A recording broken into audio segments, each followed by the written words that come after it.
In a world of remakes and remasters, Are we playing for keeps? what was once sacred and cool has now soured and become lame. Radical. Gone are the days of Hans and Cowabunga. Now is the reign of slurp juice and dabs. Kids these days don't even know how bad they've got it. Now it's up to the best generation to rise to the occasion and make a show that dares to go where a lot of other nerdy shows have already gone quite a bit. That's right. They're going to talk about it a lot.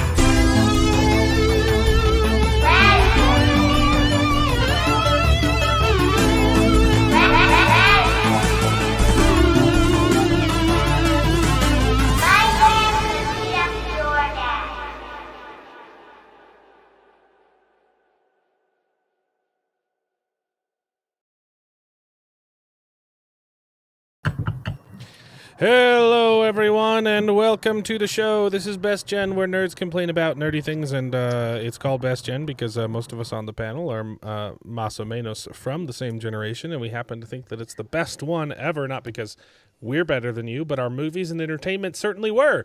So strap on in and prepare to wax nostalgic as we reminisce upon the days of yore while simultaneously complaining about the utter filth that Hollywood keeps pooping out of its poop pipes on a daily basis. How's everybody doing tonight? Pretty good.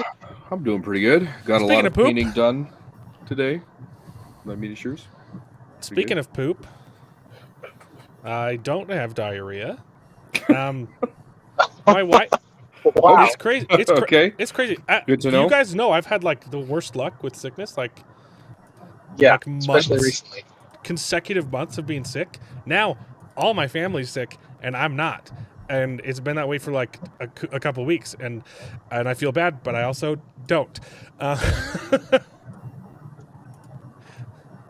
It's a Charles driving stream. Yeah, looks like it. Yeah, don't look at the camera. I'm going to be Charles. driving the whole time. Yeah, Don't- look at the road and look at the phone. I've also got my map still on the phone, so I'll be looking at the phone a lot just to check at the Oh, maps. but he's not looking at. He's looking at the phone, but he's not looking Yeah, at the yeah, phone. All right, Okay. Yeah. all right, officer. But I'm going to be driving the whole time. I'm on a business trip, so. He's on a business trip because he's a businessman.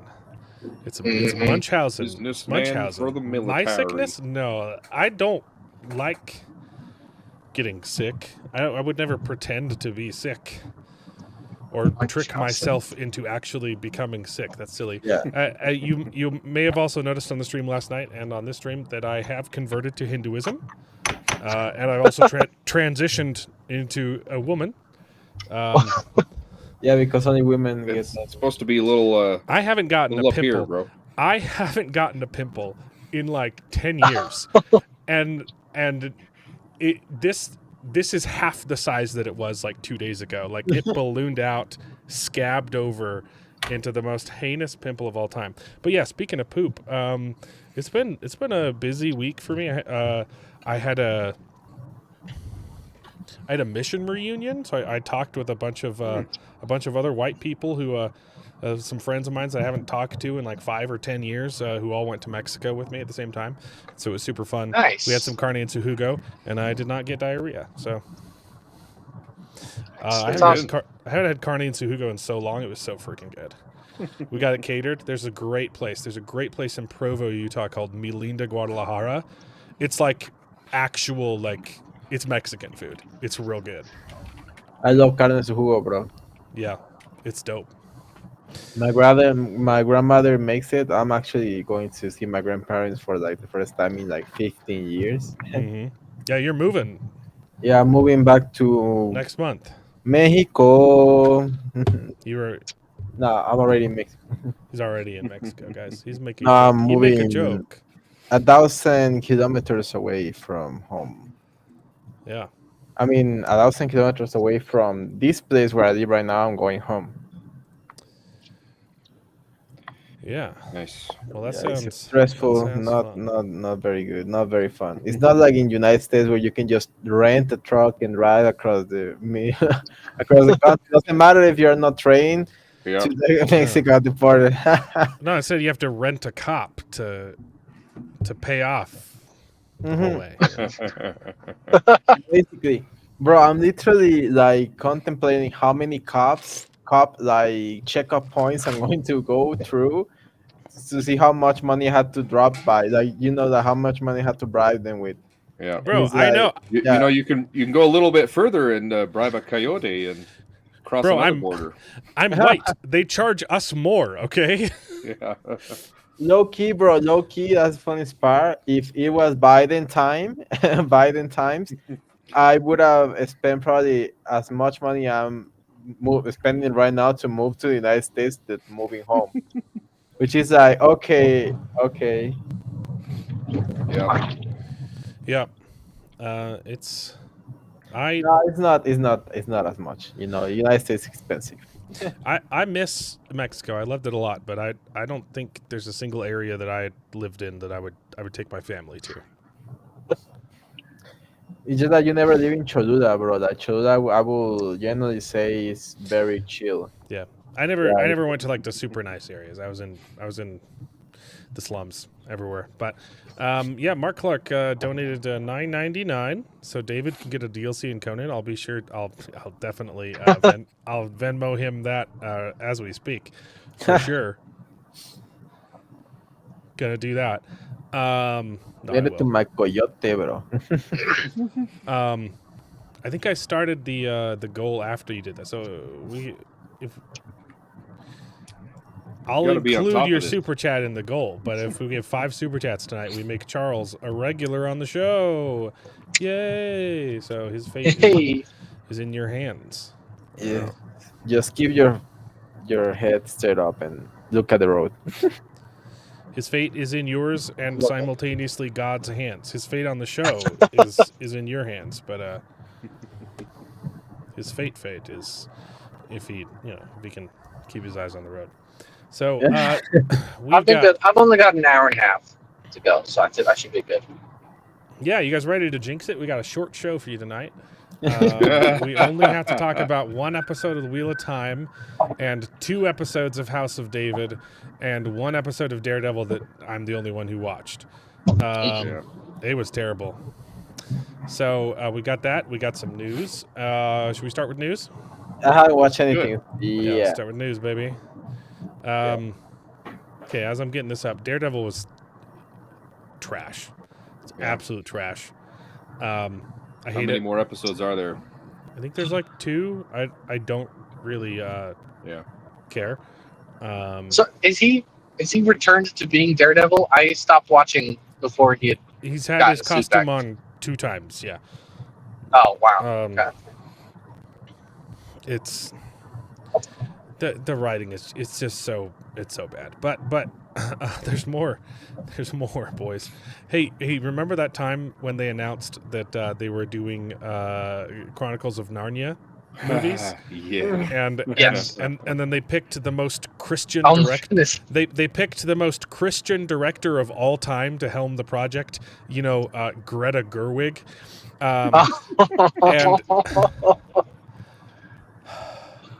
You're talking about the climate change lady, right? No, she did Greta Gerwig. She did the Barbie movie. No, you're Oh. talking about Greta Wait, did it- who- Thunberg. Yeah, that's Greta. Oh, Thunberg. Greta Thunberg. Okay, yeah, I don't mind. Greta Gerwig. Yeah, Barbie. yeah. No, Greta Thunberg Same starred shit. as Barbie. So she was Barbie in the Barbie movie. Got it. Yeah, Greta Gerwig is very vocally an atheist, aggressively atheistic, and Yeah. Adapting a piece of literature that is an allegory for, Jesus for and- Christianity. It's yeah. literally. It's not. It's allegorical and also like not allegorical too. Like Aslan It's isn't supposed to. fantastical, but Aslan yeah. isn't supposed to represent Jesus. Like he is Jesus in the Right. books. Like Yeah. he's like there are many worlds, and he's the Jesus. This is how Jesus shows himself in Narnia. Yeah. Like it. I It's think, so, though, so that- it's quasi allegorical, but also just not. It's Literal.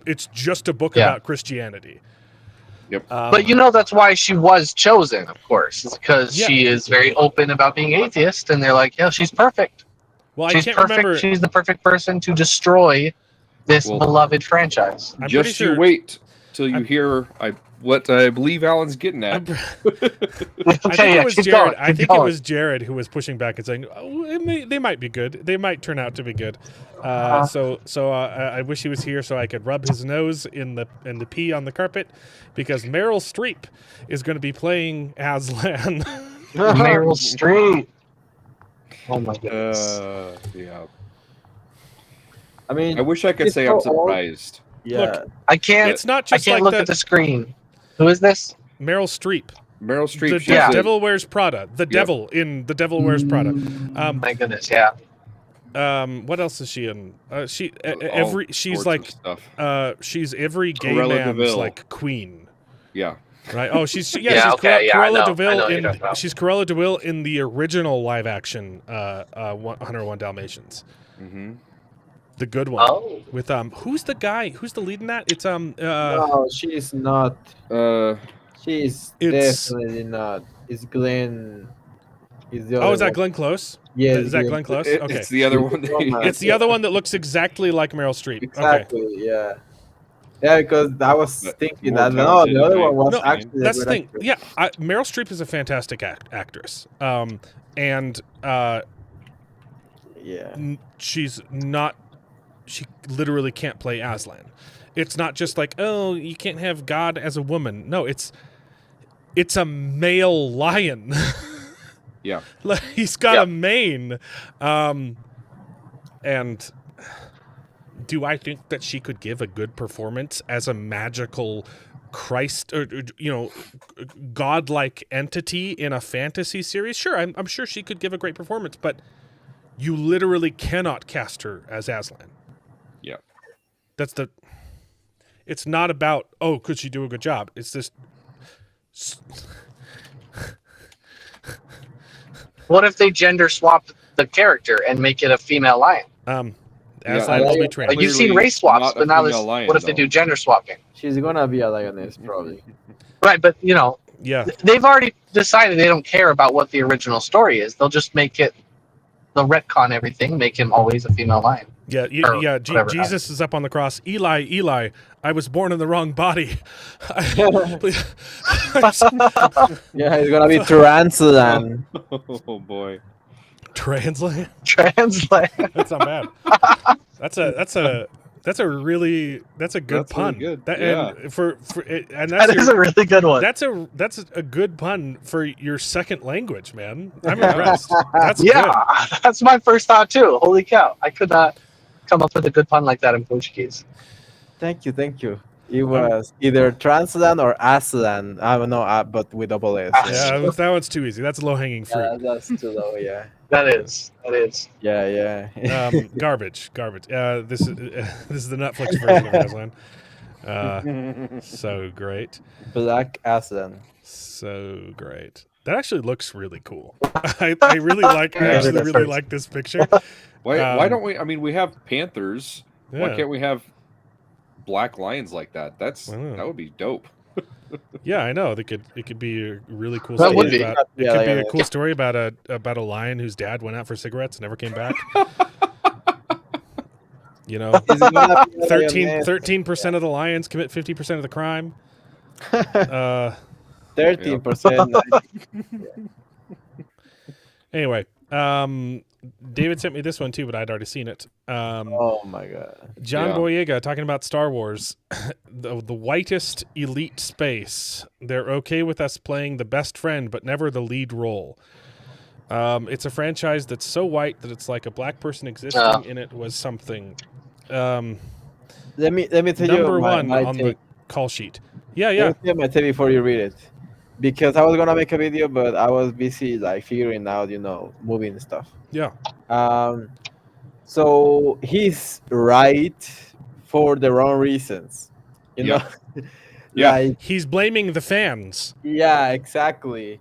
when No, he was the fan favorite. yes, It's exactly. Disney that was incredibly racist Yes. and wrote him out of the rest of the series and gave him nothing to do. Not to We mention all wrote him out of the loved his posters. character Yeah. in The one. Force Awakens. He's the most interesting character in it because he's the only 100%. character like with He an is. arc.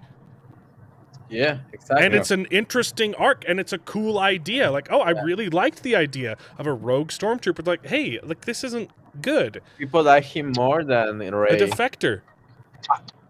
I Yeah. kept expecting him to start using the Force, and when he picked up the lightsaber in the first movie, I was super excited because I thought Yes, he was gonna get, was the only But part then of Rey took that it over. movie yeah, in the entire Disney franchise that I say, holy I was like, holy moly guacamole, Yeah. this guy is about Yep. to do. And he did nothing with it. You know, Um, the His scene, intro was really good.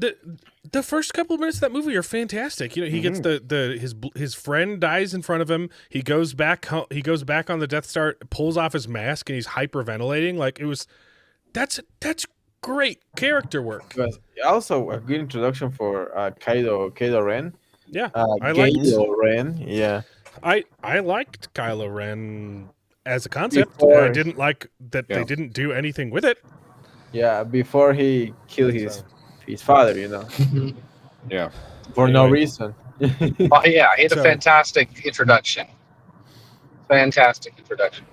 Yeah, but Definitely. they are racist. They He is right. I believe that they hate minorities, actually hate them, Yes, and that's they why do. they try to portray them as He is Mitch 100% right, and he's Your pointing father. the finger at the wrong person, and it's really hard to see.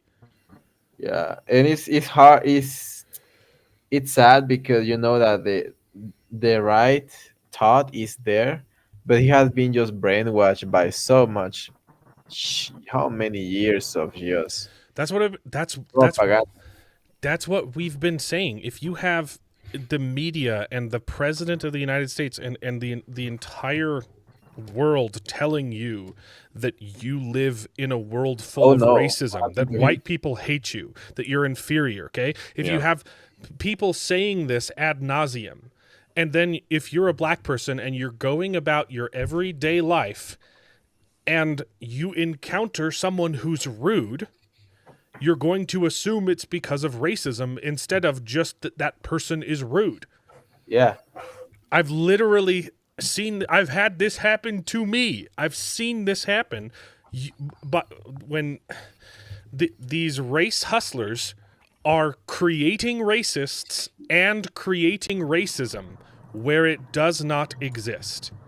yeah. You Okay? know where we racism encounter jerks all the time. Okay, sometimes people just have a bad day and they're rude to people in public. But if I was a black person and I encountered that experience, I would assume it was because of the color of my skin, because that's what I've been told my entire life. Yeah, you know where racism actually exists in Mexico, where the places, yeah, in Mexico or the places where these minorities come China, from. Japan, Africa. I mean, Africa's Africa. not a country, but you know what I mean. Hmm. Yeah, Palestine. I mean, who? Yeah, Uh-huh.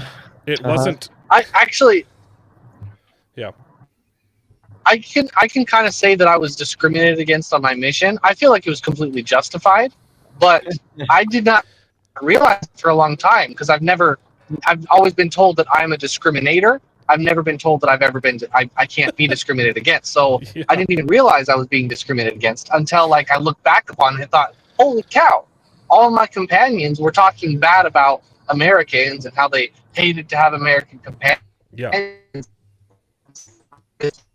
How to Cutting speak out. the language. We're kind of dumb and we're hard to work with. Oh, I think I'm in bad. yeah, you you're keep running out of internet. breaking out. But yeah, I get exactly what you're saying. Or but not even just the people you're Yeah. working with. I go to Mexico and I get inside a taxi and I get charged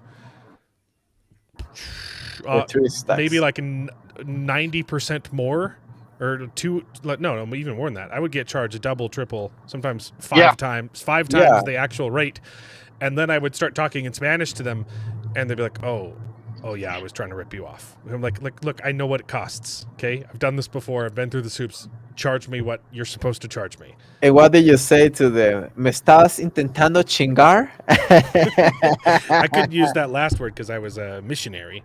Oh, yeah. Yeah, But yeah. true that. Yeah. ¿Me estás intentando estafar? sure. So, anyways, I think you hit most of this article there, but Yeah. there was that one quote. I want you to go back up there that Mhm. kind of pissed me off. Right? Oh, you passed it again. Right there, he does acknowledge. Oh, hey, people are saying there's always black people. There's Lando Calrissian, and there's Dog. and there's Mace Windu, right? Yeah, And he's like, oh, big look, literally everyone's know? favorite characters. Right, I know. Yeah. But he's like, you know. Right Guess there, what? It's like telling We me how many wanted chocolate more. We wanted Mace Windu to have more screen time. Yeah, we wanted exactly. more screen time from Lando Calrissian. But it's like, it doesn't matter that they are in there, right? They want minorities to have a majority role. Otherwise, it's not enough. Yeah. You know? And I never understood that argument against when you say I cannot be racist. I have a black friend.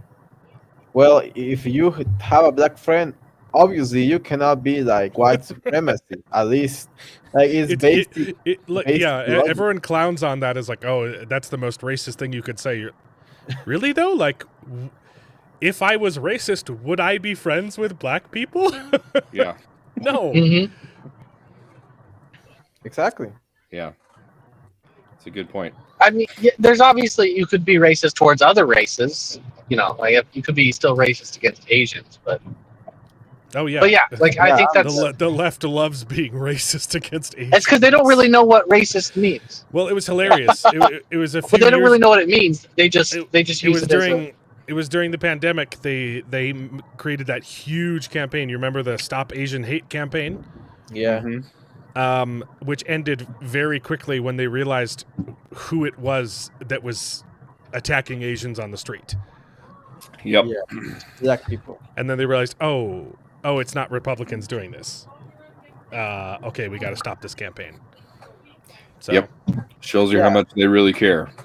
Yep. Okay, you sent me this one too. Doctor Who's woke, and that means it's doing its job, says the new star. Oh, I'm sorry. What happened to Ruby Sunday, the white companion? I think she was white. That's what happened to her. Oh yeah, remember how I said she was getting replaced in season 2, and I had 100 comments saying no, you're wrong. She's going to be in season 2, and I said yes, she's going to be in season 2 for like 1 or 2 episodes, but she's no longer the Doctor's companion because Disney came in and demanded that Russell T Davies replace her with a person of color. So, I'm sorry. Was I correct or was I not correct? Can they get at least the attractive ones? Like, what the hell is going on? Like, can the scout? Yeah, I think she's all right, but I can't see Yeah, her very this is- well. But this whole attitude, she's like, oh, being woke just means being inclusive, so we're doing a good thing. It doesn't matter what the story is because we check these boxes.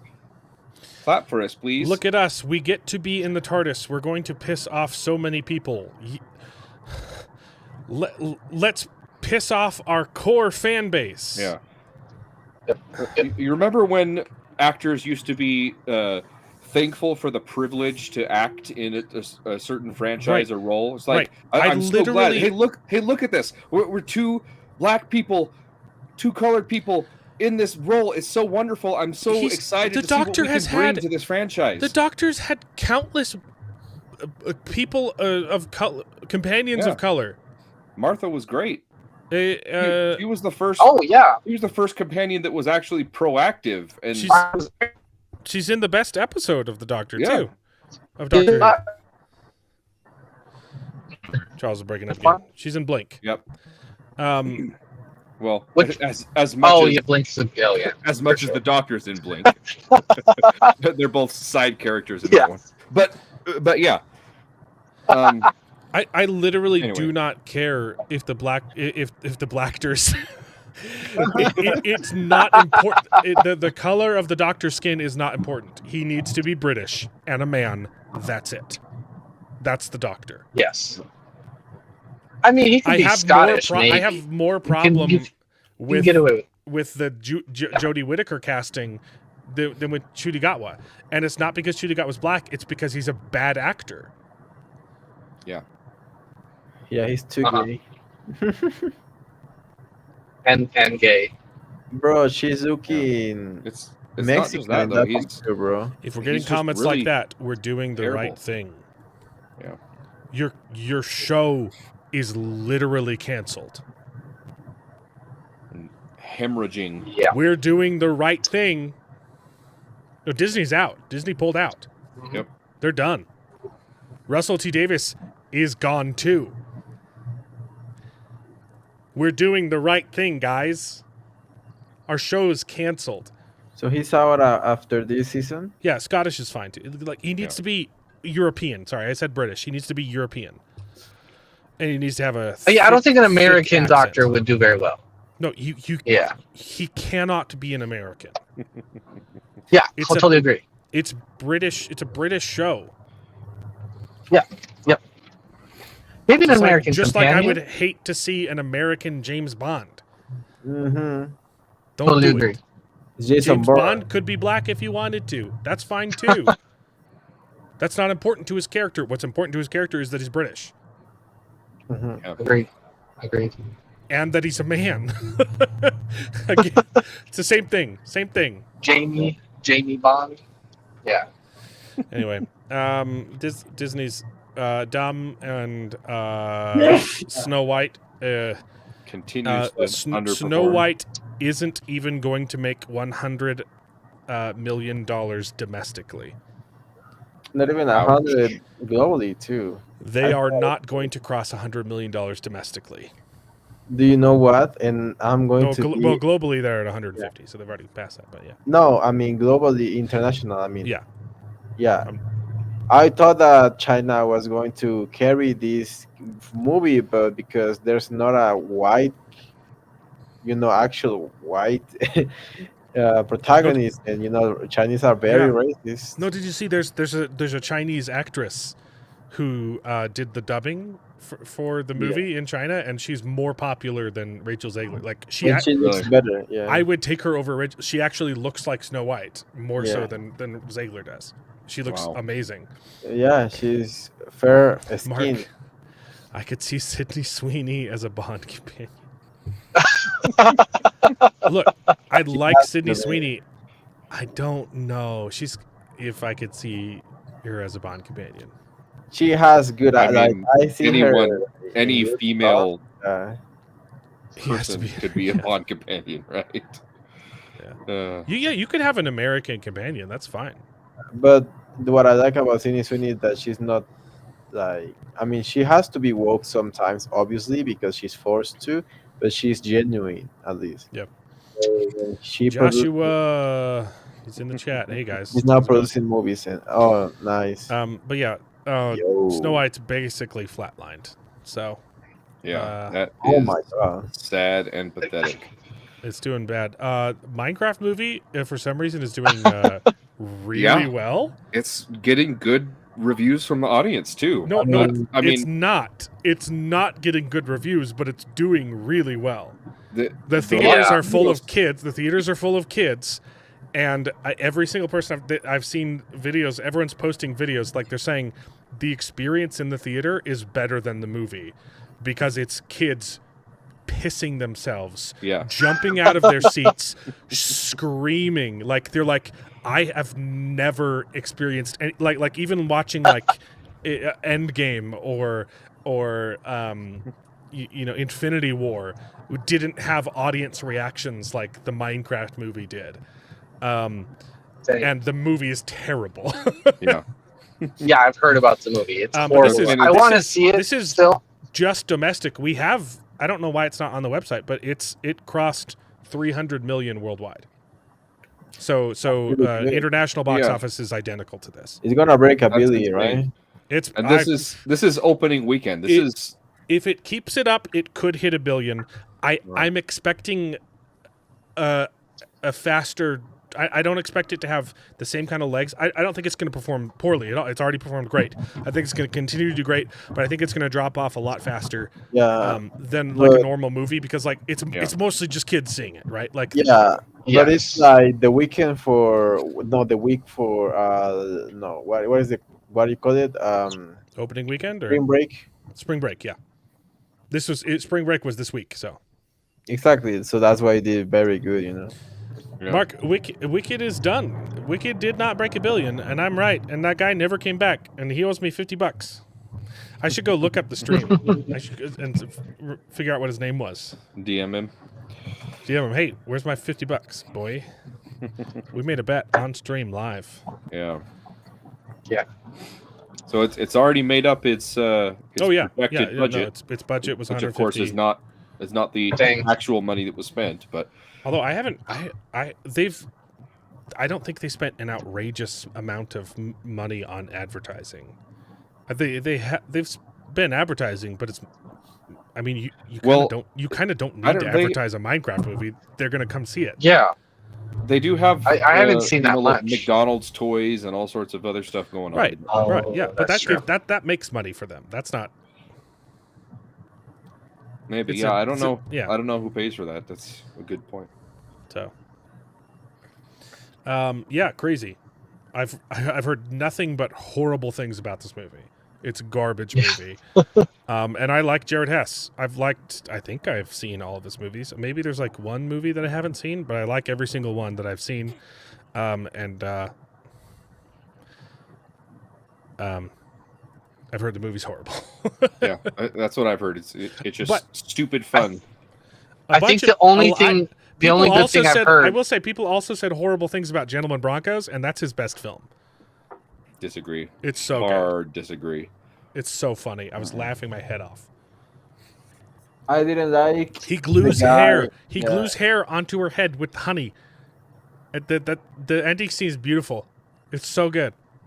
Gentlemen's Broncos. I've never seen it. Gentlemen Consider Broncos. yourself lucky. It's hilarious. it's Big Fat Liar, but better. Oh my goodness. I think this movie is gonna be like for 2 months at theaters. Yeah, I think it's going to make a ton of money. I think it's going to make a ton of money really fast, but it's going to burn out. I don't see it hitting $1 billion, but I wouldn't. Yeah.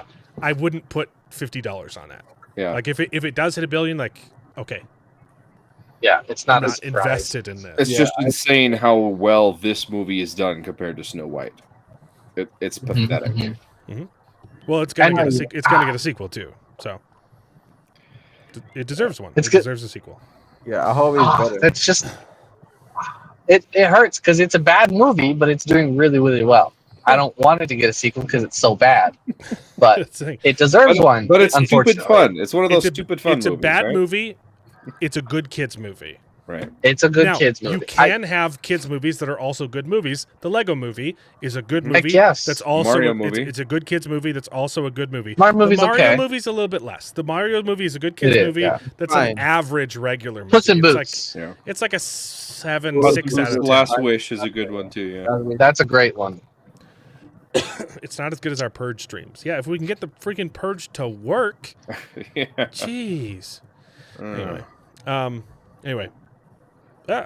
glad it's doing well. I'm glad it's got a sequel. I don't know if I'll watch it. My son really, really wants to go see it, and I don't want to see it with him. But it's fine.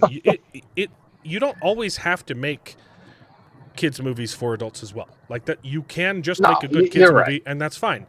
I like it a lot better if you can do both. But it's fine. From I agree. I grew up with playing Minecraft. So I really wanted a good Minecraft movie. I've grown out of it now, but I love playing Minecraft. Mark, you should definitely watch the Lego Movie. It's genuinely good. Like it's a 10 out of 10 kids movie and a 10 out of 10 movie. So yep, the first one. It's good. I don't know how you like to watch things out of order. Don't watch number 2. just do the first one. Anyway, and the Batman Lego Movie, Lego Batman. Fun stuff. Batman's okay, but fun stuff though. It's fun. Yeah, for sure. Hollow Knight Silk Song. It's coming out this year. Well, the thing is, Nintendo's done this before, and they announced Silksong coming Yeah, out. but Nintendo's not earlier, making and the then, game. Nintendo's not making the game, so it's two companies that had to make the announcement together. Maybe we'll see. Nintendo had to come to them and say, "Hey, are you guys ready?" And they had to say yes. And they did this before and announced a year that it was coming out, and it didn't come out. I'm looking forward to it. 2000. Yeah, I thought it had come out a while ago. Nope. No, this is the sequel. I loved Hollow Knight. I know. I'd heard the announcement for the sequel had already come out. It's been coming out for years. Yeah, it's been in development for a very, very long time. But I still need to play the original game. Back to Minecraft real quick. Jennifer Coolidge says that Nitwit from the Minecraft movie is the most attracted she has ever been to a character. Oh gosh. You guys know about the romantic so he gets pulled into the human world, she hits him with a car and falls in love with him. Like they go on dates. Which is weird, but this is worse. Like, this is worse than anything that I'm sure is on screen.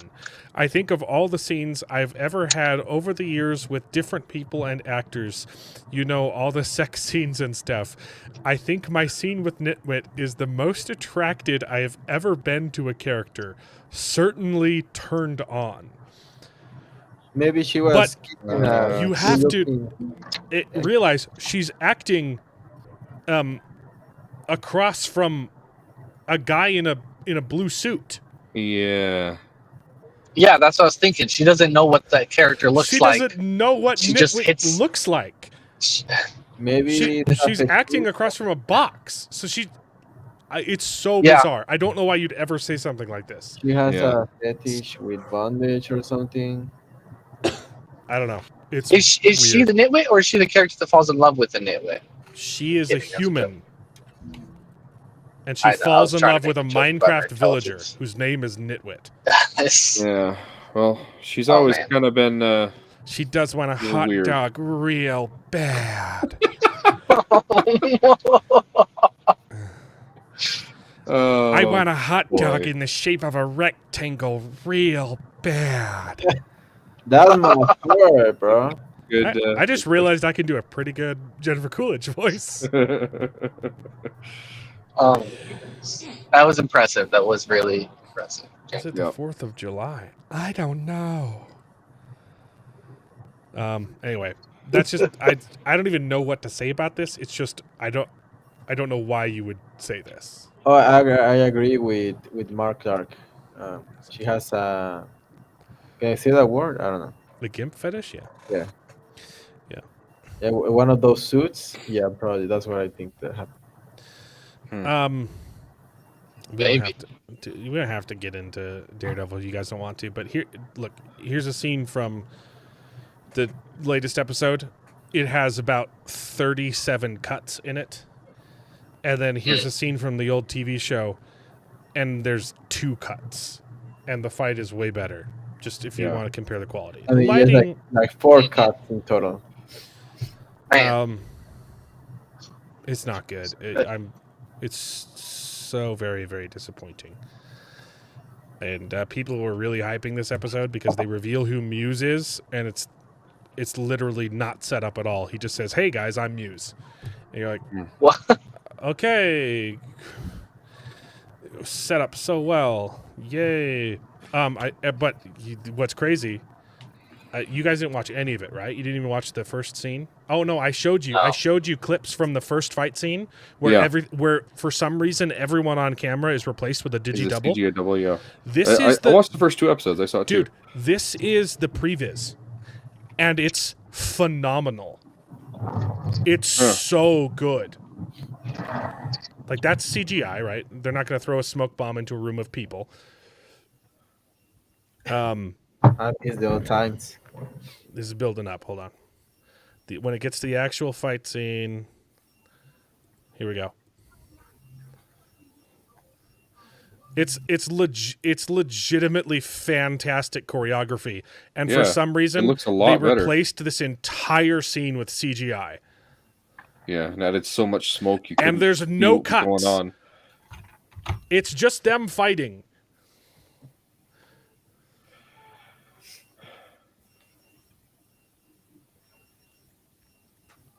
Yeah, what the heck? This is Yeah, phenomenal. They planned all this out, choreographed everything. Why replace it all? It doesn't make any sense. Yeah, Josh, exactly. The Minecraft movie is not made for me. I'm happy it's doing fine. Yeah. I don't care. Sometimes it's good to have a movie that's just stupid, dumb fun, right? But Yeah, but for kids in my that don't case, like, but I grew up with it. It came out. It kind of became popular when I was a kid. I was the one who was playing it, and now I'm a lot of sorry. the kids. Minecraft is a stupid game, okay? Stupid game, stupid movie. Grow up. No, okay, Well, all right. I'm sorry, 800 hours now. Charles. It's the same thing, Conan. Would you prefer your Minecraft movie with no blacks? I would prefer it with no live action. Mine- I think just blocks is the way to go. I need Minecraft supremacy. Minecraft. All right, whatever. I play Go my back to Daredevil. Minecraft games. I build gas chambers and concentration camps. Oh, I pulled over so we can watch this clip, though. I gotta keep going. Okay. Yeah. Yeah, this is pretty good. It's Man, that's really good. a legit previs clip. Okay, there's a hidden cut there. There's one cut so far. Yeah. Uh-huh. This is really good There's for another cut previs. there. Yeah, it's another cut, but it's not even part of the fight scene, right? So that's scoot not forward. even. They cut that out completely because we stay with Daredevil in the smoky room the whole time. Okay, and here's the garbage scene that was all replaced. Oh, it's not even here yet. Yeah. It's going to be hard to see on your phone because it just got dark. But, like, Yeah. they're doing flips and crap. Like, there's a hidden There's cut another there. cut. So, like, a handful of cuts, right? Yeah. I think, okay, this is the scene that was totally replaced. Yeah. Okay, we got one more cut. So we can blow up the doors, obviously, right? This is previs. It's okay to hide cuts in a previs simulation, right? For some reason, all of these people were CGI in the main thing. Okay. Oh, because it was so dangerous to have a stuntman get hit with a balsa wood door. Anyway. It's like... Oh, actually, this was the scene that I was confused about, so I want to see... Oh, yeah, he just turns around and throws it at her. And for some reason, they missed that beat. From the other... No, look. He turns around. He ricochets. turns around and throws it at her. This was the beat that I was confused Yeah. about. Watch.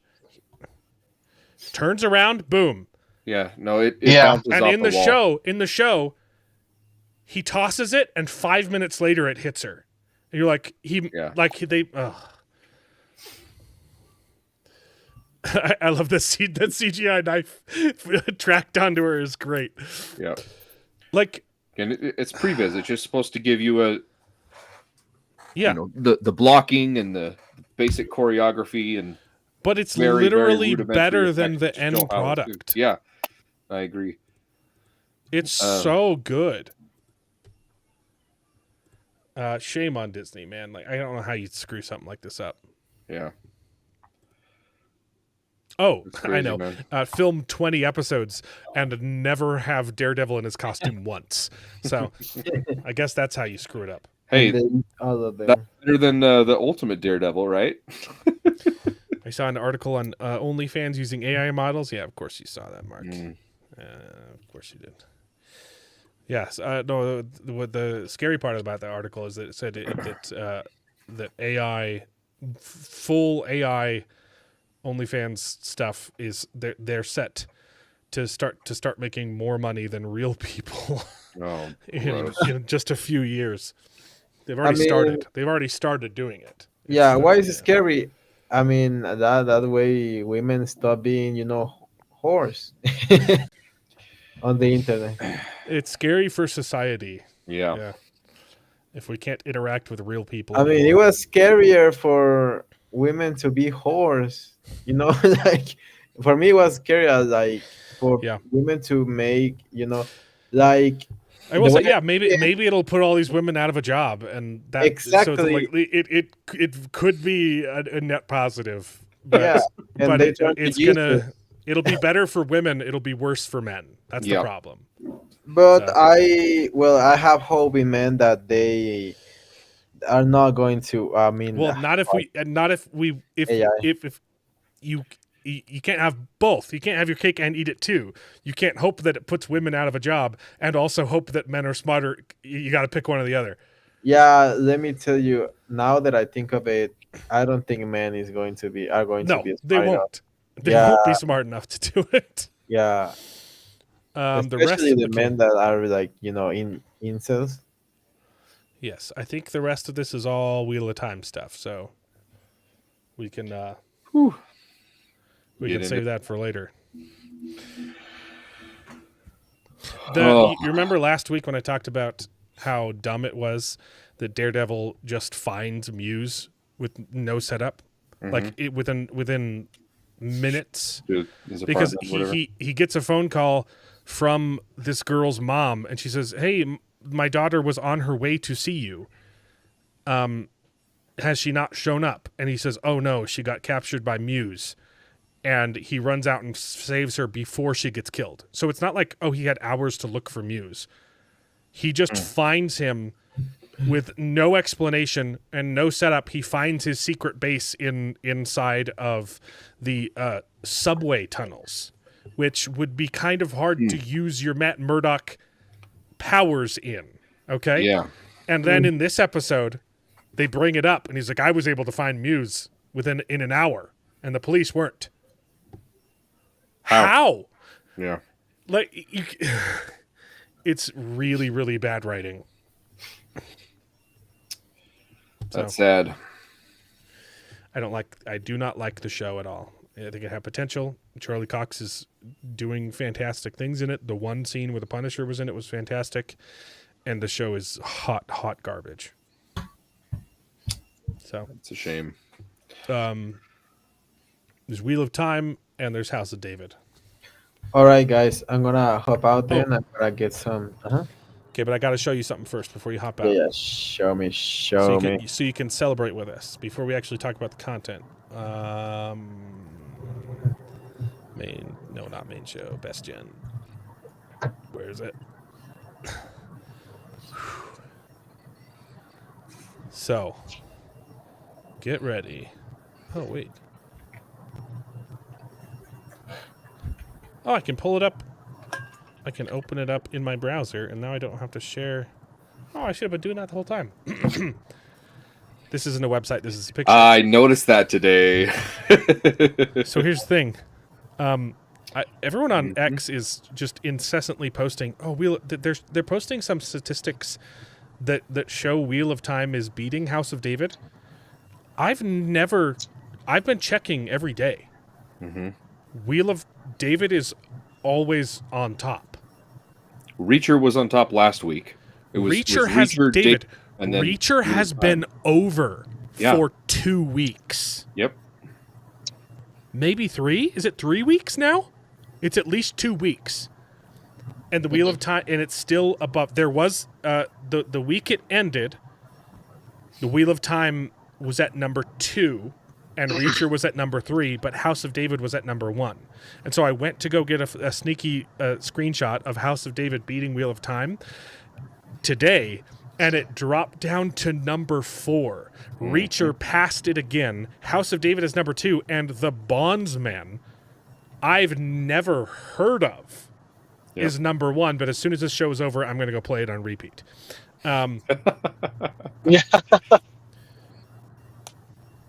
They're screwed. Yeah. They are so screwed. There's 2 episodes of Wheel of Time left, and they're number 4 out of Amazon Prime shows. Yep. Okay? We haven't even talked about the competition yet. They can't even compete with themselves. It is over. So, Good riddance. Which sucks because the books Goodbye. are great. Muse was Agatha all along. You're so funny, Mark. You're so funny. Devil May Cry came out this week, and it's bad. I haven't seen it. They put in the hell is misunderstood. The demons are misunderstood, and America is bad. America invades hell and subjugates the demons. Displaces the demons. They misplace. Yeah, Oh, no. Yes, they displace the demons. They literally have a montage of the American military coming in to like Fortunate Son and killing and being the fascist overlords, killing all the demons. And someone brought it up. Someone took a screenshot of the Rings of Power orc family meme, and it's the composition is identical. They did the same thing with a demon family. It's like, we're just misunderstood demons. We're just spawns of Satan, and we're misunderstood. Wow. Oh, it's American Idiot. Sorry, it's not Fortunate Son. Fortunate Son would have been a better choice. It's American Idiot that they invade hell with. Wow, that's not subtle at all, is it? Also, has nothing to do with the Devil May Cry video games. Yeah. Has everything to do with their message, though. See, that's why they're crying. Holy The devils crap. are crying because they're misplaced Yep. Yeah. and misunderstood.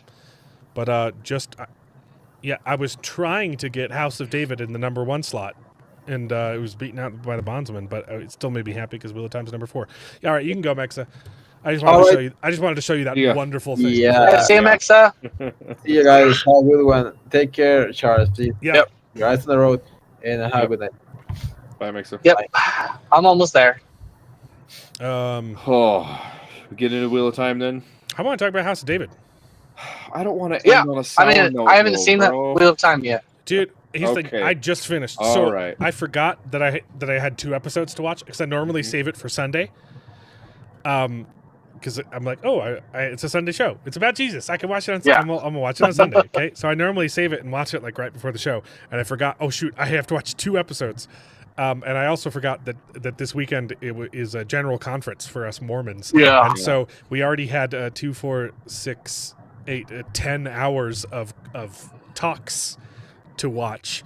And I almost didn't leave myself enough time to watch House of David, but I just finished right before the show, 30 minutes before the show. Oh, man. My eyes got moist. Dude, They had me a little sniffly. so good. Absolutely beautiful. I freaking love this show, and we're getting to season 2, baby. We're getting the Jesus cinematic universe. I can't wait for the Chosen crossovers. I want the Chosen actor to do cameos as Elohim, or not Elohim. Sorry, as not as Yahweh. as Yahweh, Yeah. right? Because That would be awesome. That'd be good. because Jehovah in the This Old is Testament is Jesus. David's That's what we believe. great granddaddy. Yeah. So great. It is a He's so fantastic great. show, and I loved it. Oh, my goodness. It was so good. Yeah. It's amazing.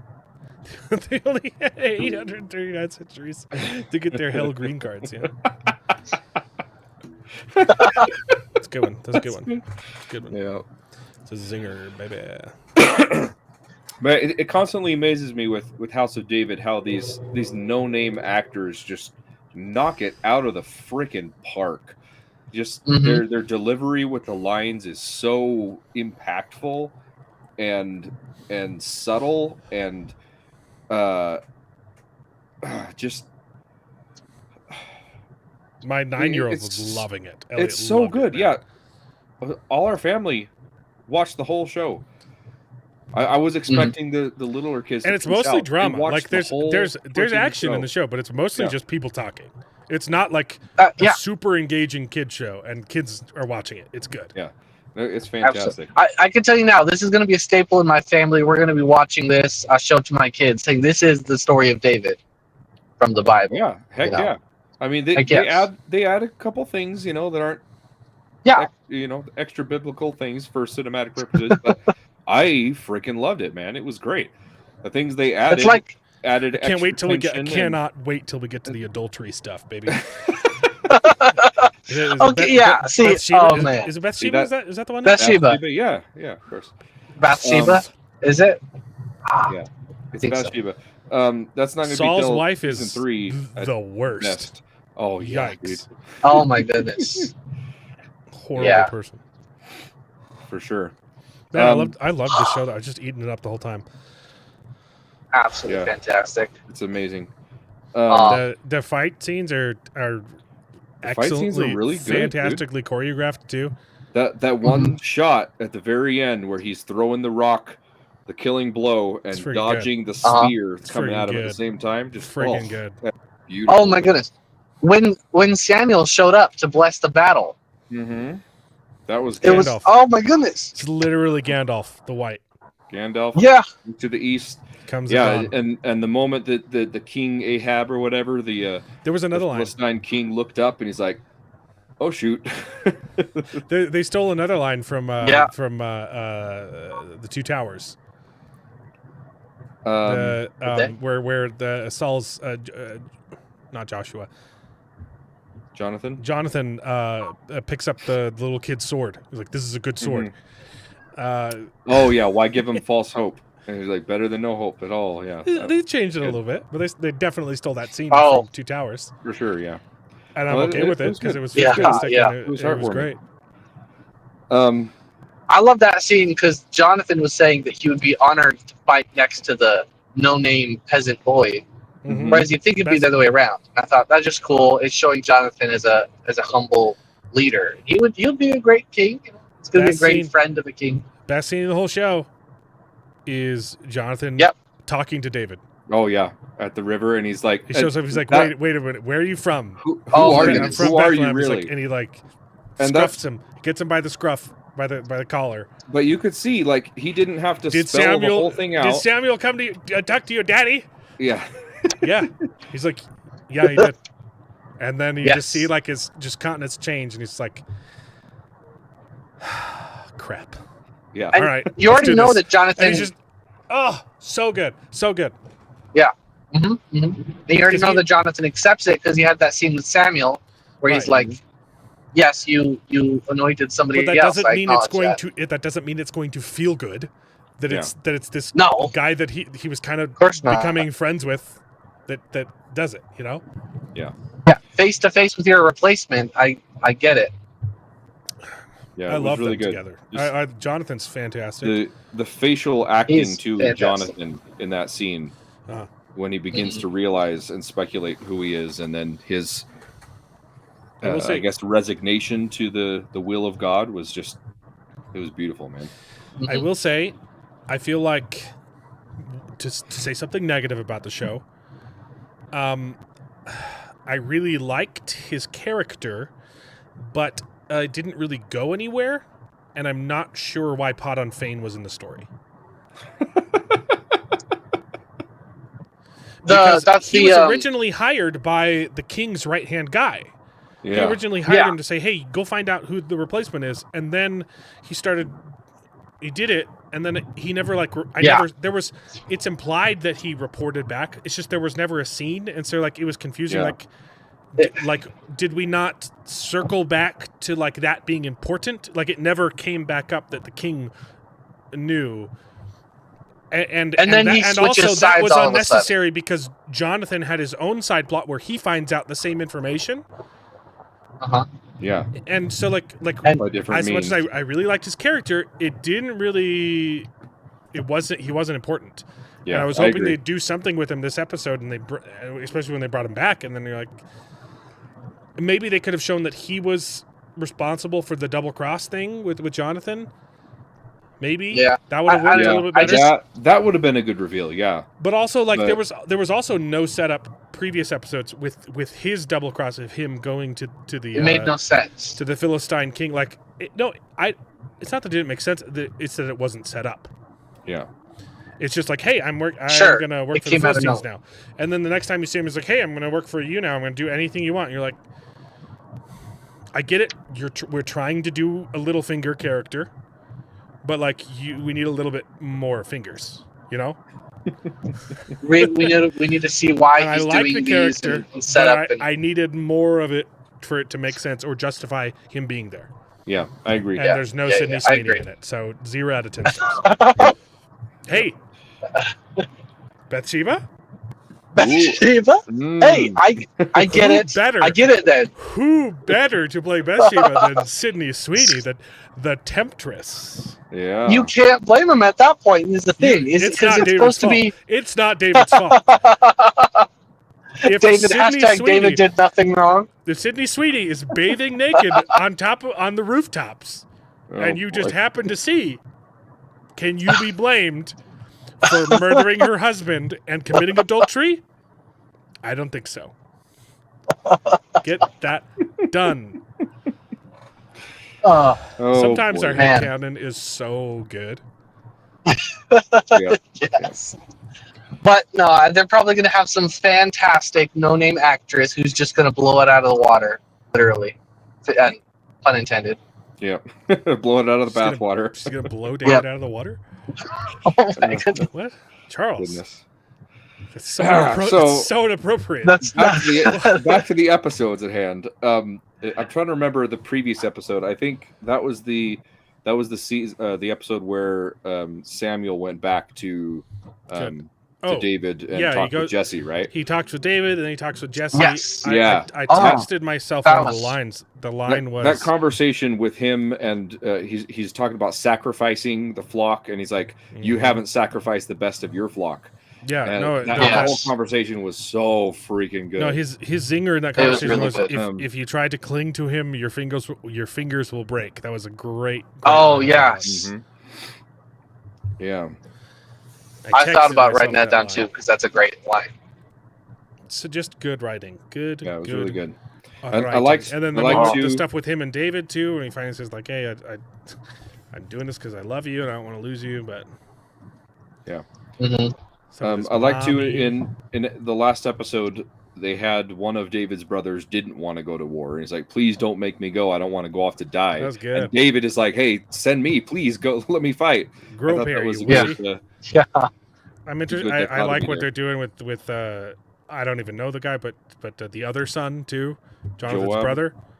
He's gonna be like he's gonna be button heads with David in season 2 because now For sure. he's Oh yeah, King, because I now guess. he's been anointed except king. that Saul's Yeah. not dead. I assume Saul's gonna die in like episode 1. Is No. Saul supposed to? No, he's No. sticking around for a long time. He supposed finds to, out. Yeah, that's what I said. Saul finds out that David is going to replace him and tries to murder him. And Yeah. one of my I forgot. favorite No, yeah, stories yeah. is He has to flee too. He's I trying forgot to about that. he's I trying to forgot chase about that. him, and Saul sleeps in a cave, and David sneaks in and like cuts the back Yeah. of his robe or something. Is a symbol of like, "Hey, I could have I killed could have killed you, in but your sleep." I love you, so I'm not Yeah. gonna do it. Yeah, Um, I forgot about that. that's a So fantastic story. I'm curious to see what they're doing with Man. the whole crowning his son king. Then 'cause Yeah, he's I still thought that was interesting because I don't think that happens in the Weird. Bible. weird. Don't think it weird, does. weird. That was But weird. interesting. Weird. I think don't. it- I don't different. remember what happens to all of Saul's sons. I know one of them ends up impaled on a tree or hanging from a tree or something like that. Mark likes a little Um, pussy, crying when Daddy lets David go to war. I cried too a little bit. Such a- Just You're a little bit. pathetic. You're pathetic. Yeah, it was a beautiful moment, man. It was good. Um, I got moist. and then baby. this last episode, whoo, boy, oh boy, that Great. it was so good. Great. Mhm. The only thing Fantastic. I do have another small little complaint at the very end. hmm The scaling seemed a little bit off as far as how close David was to Goliath. Oh, In with the some of the forced shots, it perspective showed. stuff? Yeah, no, not necessarily. no. forced In perspective, some of the but close-ups, yeah, it some showed, of them, it showed that he David was on on the the ground, floor and you and- could see and Goliath in was the right background, there. and then it cut wide, and and they're then like he a was little too bit. far. Yeah, I so agree. a yes. little bit inconsistency there, but Yeah. not but near as boy, bad man, as it was- Rings of Power. not even. Yeah. Yeah. But boy, it was beautiful. Yeah, I know what you're talking about. I know Even what you're talking the opening fight scene with Jonathan and the Philistines when he goes to murder Goliath in his sleep, which again I thought was an interesting about. Good stuff. choice. Good stuff. It's like I thought that was obviously fantastic. That's something that they would try and do. Yeah. Try and get around It- this predicament they're in. You know. yeah, I like And it. it's a great way of keeping Jonathan and his character, because the problem with that is you've set up Jonathan to be this fantastic noble character who would likely volunteer to fight the giant, and then for some reason he doesn't, so that you can let David do it. And that was a great way to resolve that, with him sneaking in and trying to kill him at night. I also And then Like, that revelation that they're turning on the ambush, or they ambush the deserters that left Mhm. Saul's army. They just that was kill them all. that was good. Yes, that was great. And I also Jonathan's like talk with the the Philistine king, talking about, where is your God? Why doesn't he come out? And Jonathan's like, hey, we don't speak his name. We don't tempt God. We believe in him, and you're, we believe he's behind us, and you're mocking him. But it was really good. that was really, really good. I really liked the stuff with I forget his name. It's like Achish or something like that. The head of the house of Judah, you're like he was supposed to marry into the family. Yeah. And Yes. and I liked that it wasn't just like him like being power hungry. Like he's like, at first it feels like it's like, hey, we're gonna defy the king, but then it's like, no, because like we need to do something. You're like, we need to fight. We're not just gonna give up. So it's like he's a complex thorn. You know? No, I agree. He's a roadblock that's not just evil. He's a good guy. Like, you can, and he's going to cause a lot of it's problems. justified. The problems that he are causing are justified, and you can see it from his point of view. Yeah, like, that's got to be demoralizing for the. And I love the justification for waiting, because what I was thinking of when they were going into this is, they have the giants, they have a massive army. Why on earth would they wait for some champion to fight the giant? But I love their justification for, they have to demoralize the Israelites. They have to just beat them down mentally before they can beat them. The longer the Philistines wait, like the easier the fight's going to be. Yeah, exactly. Yeah, and I love that. And they this can just wear them down. And if people try and leave, they can pick them off. Like it's good tactics. Yeah, it's good. It's good. Man, I also really loved the conversation with the queen of the Israelite queen and the priestess of Baal, talking about gods and kings, and he's like, hey, I remember seeing the Pharaoh and seeing what this big godlike entity was, and I kind of miss that, like we don't have that. And so I imagine this world where we could have kings, and it's just, showing that she has turning her back she's on deifying God. Yeah. She's deifying kings, deifying men. She thinks of her husband as a god. More or less. Yeah, that was really good. That was really, really good. Now that's slipping away from her, So, and then the other thing I thought did really, really well is how Saul convinces himself to let David fight Goliath, because it's not like he just shows up and he said, okay, I'm gonna fight Goliath. Okay, fine, yeah, go go fight him. All the camp knows that he's going insane, he's lost his mind. And to everyone else there, the way they played it off, to everyone else at the camp seeing this whole thing, it looks to them like he's completely lost his mind, and he's just like, yeah, let him go fight. He's given up. He's just absolutely crazy decision. But for us and for David, you see it's a moment of clarity. He's like, there's something about this kid. Let him go fight Goliath. That's the thing that I know that I've lost. And it's so good. Very good. The way that they do it is so natural, and I really loved how they did that. Really good writing. Really good. That's how you write dialogue. That's how you write political intrigue. That's how you write tension. It's how you write movies and TV, and it's done expertly well. And they said the dog line too. Yes, they did. He did it. I was so happy. Out of order. I like it better in the other order. Who am I, a dog? You come at me with a stick. Yeah, but I'm glad it was good. They brought back at least like you come at me with a stick. What do you think I am, a dog? Yeah, it was great. Great. And they also gave David his speech, which I was glad they put that into. Good absolutely. stuff. Good. Season 2 is confirmed. Please give them more money, please, because I would like to see. Absolutely. I would like the season to open with the rest of the fight. don't skip over the blood. No, Give me I some don't. Yeah. violence. I don't think so. I think it's going to start with their homecoming back into Give Jerusalem. me the violence. There are more Maybe. giants. There were like 4 more giants that we need to kill. That's a Yeah. good point. They got to kill their giants. I was gonna say a cool thing I found out about the show is I didn't realize they're using AI throughout the entire show in every episode. I thought it was just the one with the backstory to the giants, but they use it throughout the entire show. That's how there they're are a able to couple Not do. every episode, but Well, I don't know every episode, but like maybe not the marriage one. But I was watching it.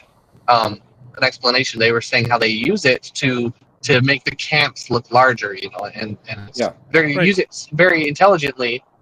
that's yeah, Right. And I thought that's fantastic. That's stuff that movie studios have always done. That's not like unique Right, but they to didn't use generative AI. That like they did the same thing for The Lord of the Rings. They invented an artificial intelligence to control how the armies were moving in a mass scale. Yeah. Yep. Oh, Yeah.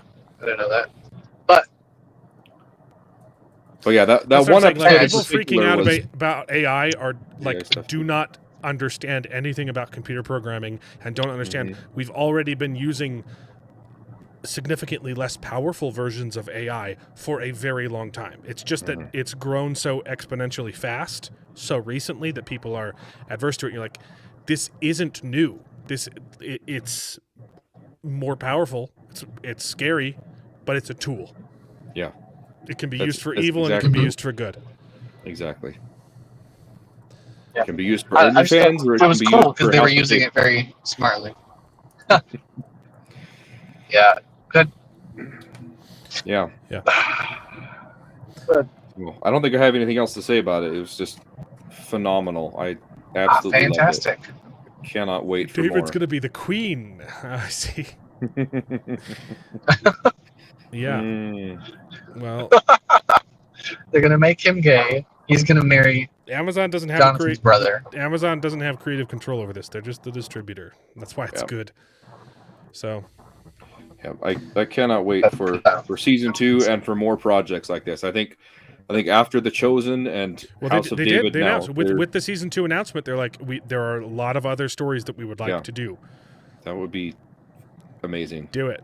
So I'm thinking That I'm with thinking how they many could do times they've 3 mentioned seasons. Joshua. With how many times they've mentioned Joshua, I really hope they do Yes. Joshua and go on into Gideon and all that junk, baby. that would be great. You don't Okay, need to do I'm- Moses. We've already got. You can watch the 10 Commandments. We don't. I'm need hoping Moses. for We got plenty. Although I'm it hoping would for also plenty three of seasons Moses, of House of Moses. David. You like if you do a bunch of other stories, maybe you can come back to Moses, but don't start with Moses. It would be fantastic. It'd be great, but do something people haven't heard Yeah. as much. Yeah. I Apparently, agree. there's a Netflix show on Moses right now as well, like Testaments, the story of Moses. Haven't heard of it. But that's Oh. that's a bit more of a documentary as well. I don't know. I haven't seen it, It's a good but show. I've been recommending this show to everybody. I recommend this Same. to my coworkers, everybody at church. I saw. It's a good show. I think it was Aldan from the Book Cloaks who I should have brought up his tweet, but he was saying it's absolutely crazy to me that it took a Bible TV show to finally feel like I wasn't getting preached to by Hollywood. Right? Like it's true. Like this show doesn't tell you to believe in God. Right. It doesn't. Tells the story, and if that inspires you to Yeah. believe in God, that's fantastic. Yeah. And you could honestly, you could come It's less At preachy. this TV a show- Bible show is less preachy than the average Hollywood yeah. product. You could come at this TV That show is hilarious. completely disconnected from the Bible and like, oh yeah, they've got these crazy seers and magicians and stuff, they pray to their gods and whatever. It doesn't have Magic. to be. Yeah. Yeah, They've the done it. the Pharaoh's done it in a way priests, that's- reproduce some of the miracles, just not as Yeah. well. Yeah. I've listened to the music from Jesus Christ Superstar, and it's actually really good music. I've never actually watched the play or recording of it. I almost went to go see the Broadway musical, but I didn't get to. The music is genuinely good. So, I don't know I'm sure it's sacrilegious, but whatever. Oh, What Probably. isn't at this That's point? kind of the point, but yeah. I do want to see it. Joseph and the Technicolor Dreamcoat, fantastic musical. Yep. oh, really good. That's a good one. Fantastic.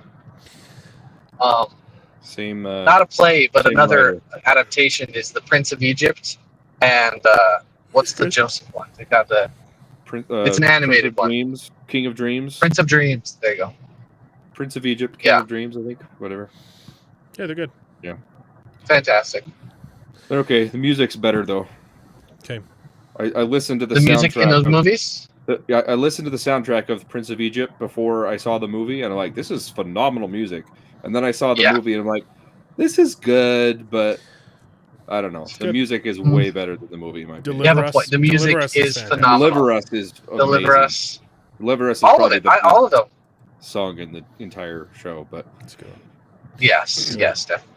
Charles, we're probably Yeah. going to talk about the Wheel of Time now, but you can tell us about because you said you're almost done with book 1, so you can tell us about that. Peace out. Yeah, it's good. I'm loving it. I'll probably listen to it for the rest of the ride. I've got like 20 minutes left, so that's not much. But Alright. I'm loving it. Let's see what happened. I think I just got to the point where Moraine and the warder saved the two from the White Cloaks after they had the encounter with the wolves and the White Cloaks. Perrin. Perrin, there you go. Perrin.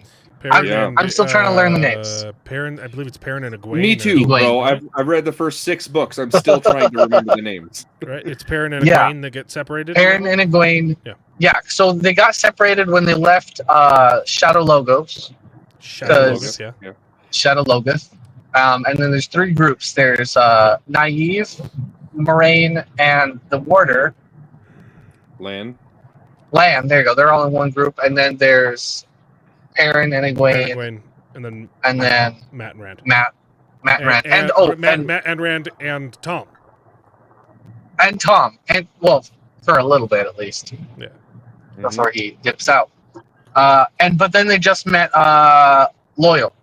I just met Loyal as well. So he's Nice. cool. He seems all right. I can't get the image of the show out of my head. So Yeah. Mop on his Shit. I'm head. trying. I'm actively trying the mop and Look the up big some shoes is the Wikipedia. problem. Did Look you? up some Wikipedia pictures Yeah, of him. yeah. I'm gonna look up some fan art. I'm curious if you Not liked the part. Wikipedia, Did you like the part of the book where Rand is the main character? Yes. Oh my goodness.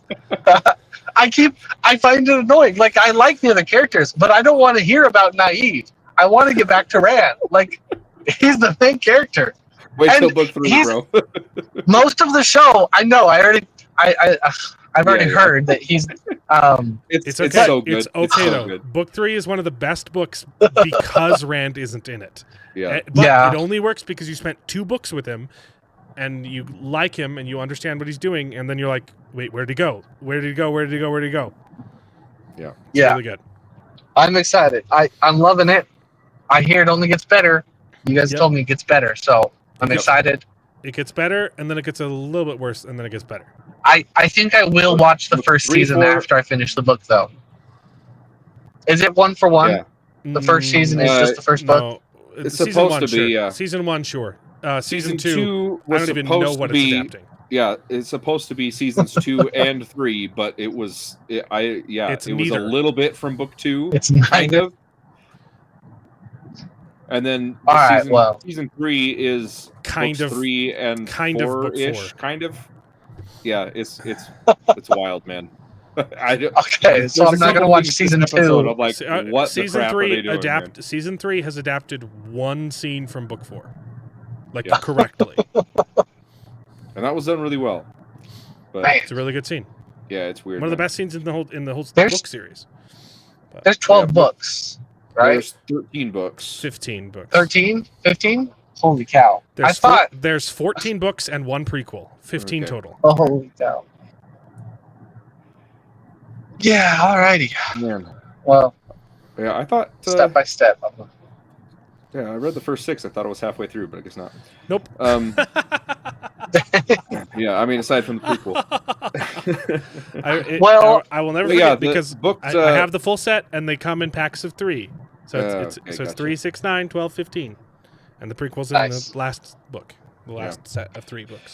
But Well- yeah, books 2 through 4 or books 2 through 5 are just amazing. Really, really good stuff. Well, okay, which one of them is them walking through the Aiel Waste though? Is that 4? 4. 4 gets a little bit slow.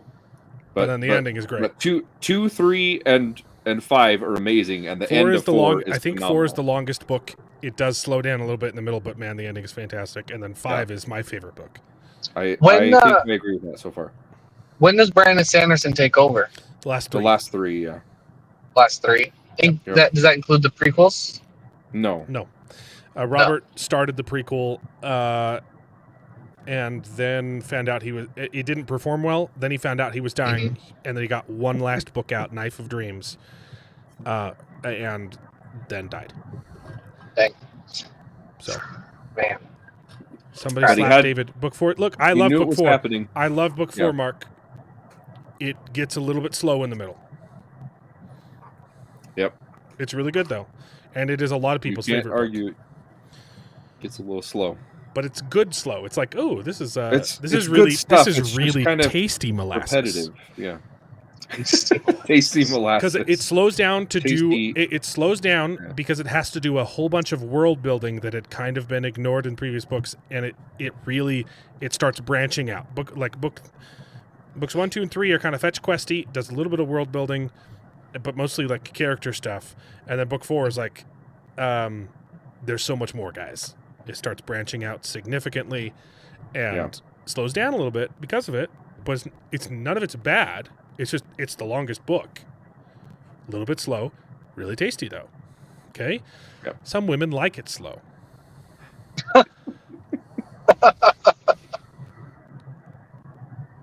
Yeah, it's not just a book. That's the thing. It's not just a book series. It's a lifetime commitment. Because when you're done, and everyone says this, and you're like, I don't believe them.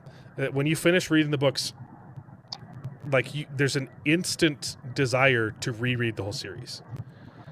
Yeah. Which I've never really felt that way about a book series before. And I promise you, the reread is better than the first read. Because I believe it. You pick up on stuff that he was setting up from book 1 that you're like, this doesn't get paid off into the last book. Are you insane, man? Like he was dropping clues. Like he knew where the story was going from the beginning. That's crazy. Actually, I believe it was supposed to be a trilogy originally. 3. And then he wrote the first book and he's like, maybe this will be like 5 books. And then he wrote the second book and then the third book and he's like, maybe it's going to be like 20 books. Shoot. I'm kind of doing that with the story I'm writing. I was thinking it would be maybe a movie. Now I've turned it into like a 3-season TV show, but whatever. Yeah. Done. Okay. That's not saying much because I don't have anything to show for it. So All right. Drive safe. We're going to talk about this episode, which was All right. a garbaggio, baby. yeah. It was the musical. All right. Musical Bye, See you episode. guys. We got a musical episode, baby. Yeah. So good. Man, how about that music? How about that musical episode? So Dude. terrible. Literally terrible. Look, I'm a musician. Yeah. Okay, and I believe I mentioned this the first time.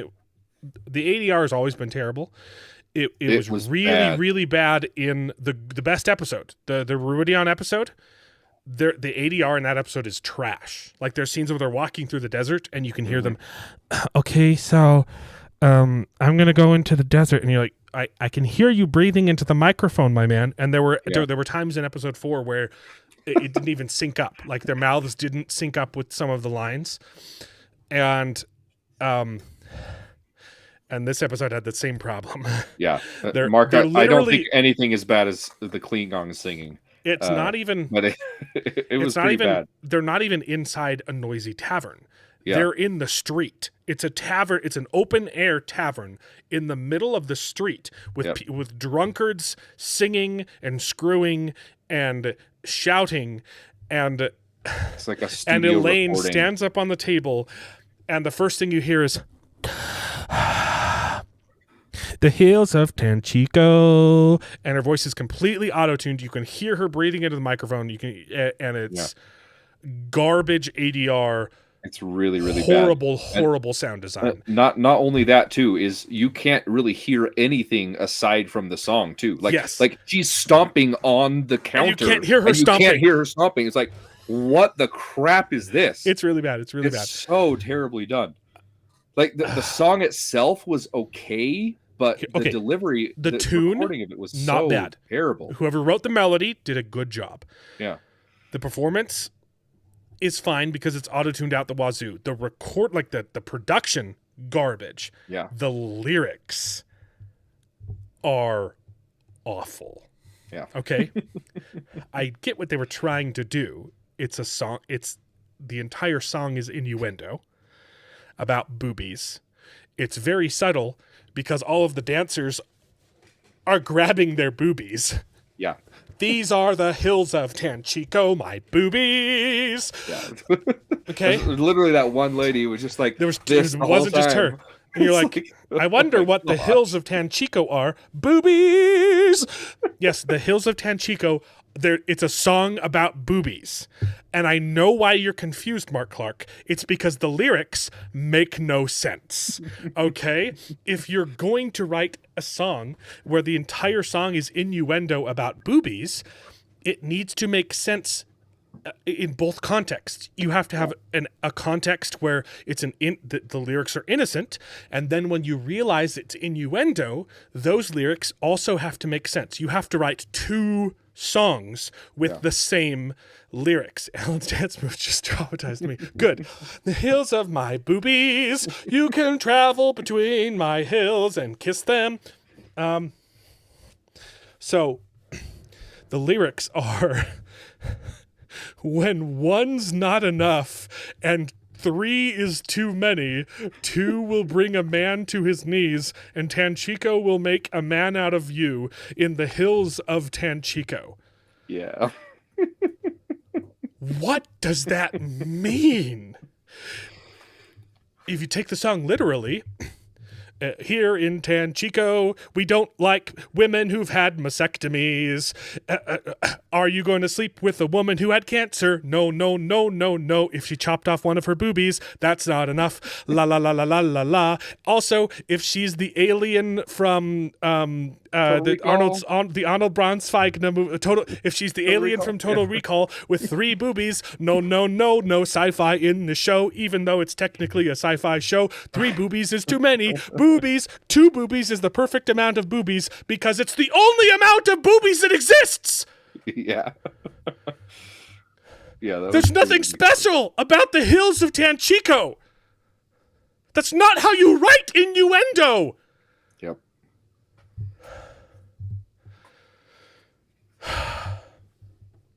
Well said. This song pissed me off, man. Yeah. Okay? Yeah. Look, okay. Conceptually, I think it's a very good idea. Let's write a song called The Hills of Tanchico. Turns out we're singing about our boobs. Okay? But, our audience is so stupid, or maybe our lyrics are so bad, we have to explicitly say, the hills of Tanchico, 1 hill, 2 hills, my boobies, Tanchico. Like, they literally have to show you because they're so bad at doing it. Yeah. Yeah, it's pretty bad. What are some better lyrics? Okay, the hills of Tanchico, they're plump and they're firm. They right? No. You can about exploring the hills of Tanchico. You can go for a ride and motorboat in the hills of Tanchico. Like that would make sense, right? Like go swim in the hills of Tanchico. Go motorboating in the hills of Tanchico. Give the hills of Tanchico a squeeze. And sometimes maybe milk and some cheese. It's... I could improvise lyrics better than that. They don't care the song didn't make sense. I know. That's why I hate it. Yeah. Because I'm a lyricist. That's what I do, and they didn't care. Yeah, it was pretty bad. But the mixing was It was by catchy. far It's a catchy song. I found myself humming it. I was like, man, I really wish this song was good. Yep. The same issue with When Tom Maryland's song before in the street too, about the When it corn gets of the lyre. cold in the hills of Town Chico, our trees stand firm. And at least that would make sense, Yeah. you know? Yeah. It's better than phalloplasty. Nothing is better than phalloplasty. Okay? Oh boy. Right? If the showrunner did the phalloplasty song in this song, they'd be like, men to women, a penis to vagina. The song's about a sex change. We're gonna show you because maybe you didn't get the innuendo. It's so garbage. Yep. They gave the Aiel swords. They could care less about boobs. Yes. I didn't have time to look it up, but the Prophet Steve did a breakdown of the Samael fight, and he brings in Shido, Black-Veiled Shido, and they have swords It's a big no-no. instead of. David, it's not a big no-no. It's against their religion to touch a sword. Yeah. And apparently, Which they brought up earlier. Nynaeve was last also holding a episode? physical sword propped before they CGI'd over it fire spears. So, I'm gonna see if I can pull that up right now. But Yeah, the CGI on those woven fire spears looked really weird. I liked it. Well, That's the least offensive part of the episode. Was I don't fire know. There spears. were I hate that that's the first time you see her channel. That's stupid. yeah. I thought it looked okay. And her actual fighting style when using them was kind of neat. I don't like that she's half gripping a spear. That's not how you Right. use a freaking spear. The whole point, the whole advantage to having a spear is length, reach. So don't grip the shaft by the haft. You must use the full length of the hills of Tanchico. Oh gosh, bro. Because I know how to write innuendo. Yep. Oh man. Show me where in the books it's completely in character for Elaine to be singing body songs in a bar. That I don't have a problem with that. She's the most gung ho during the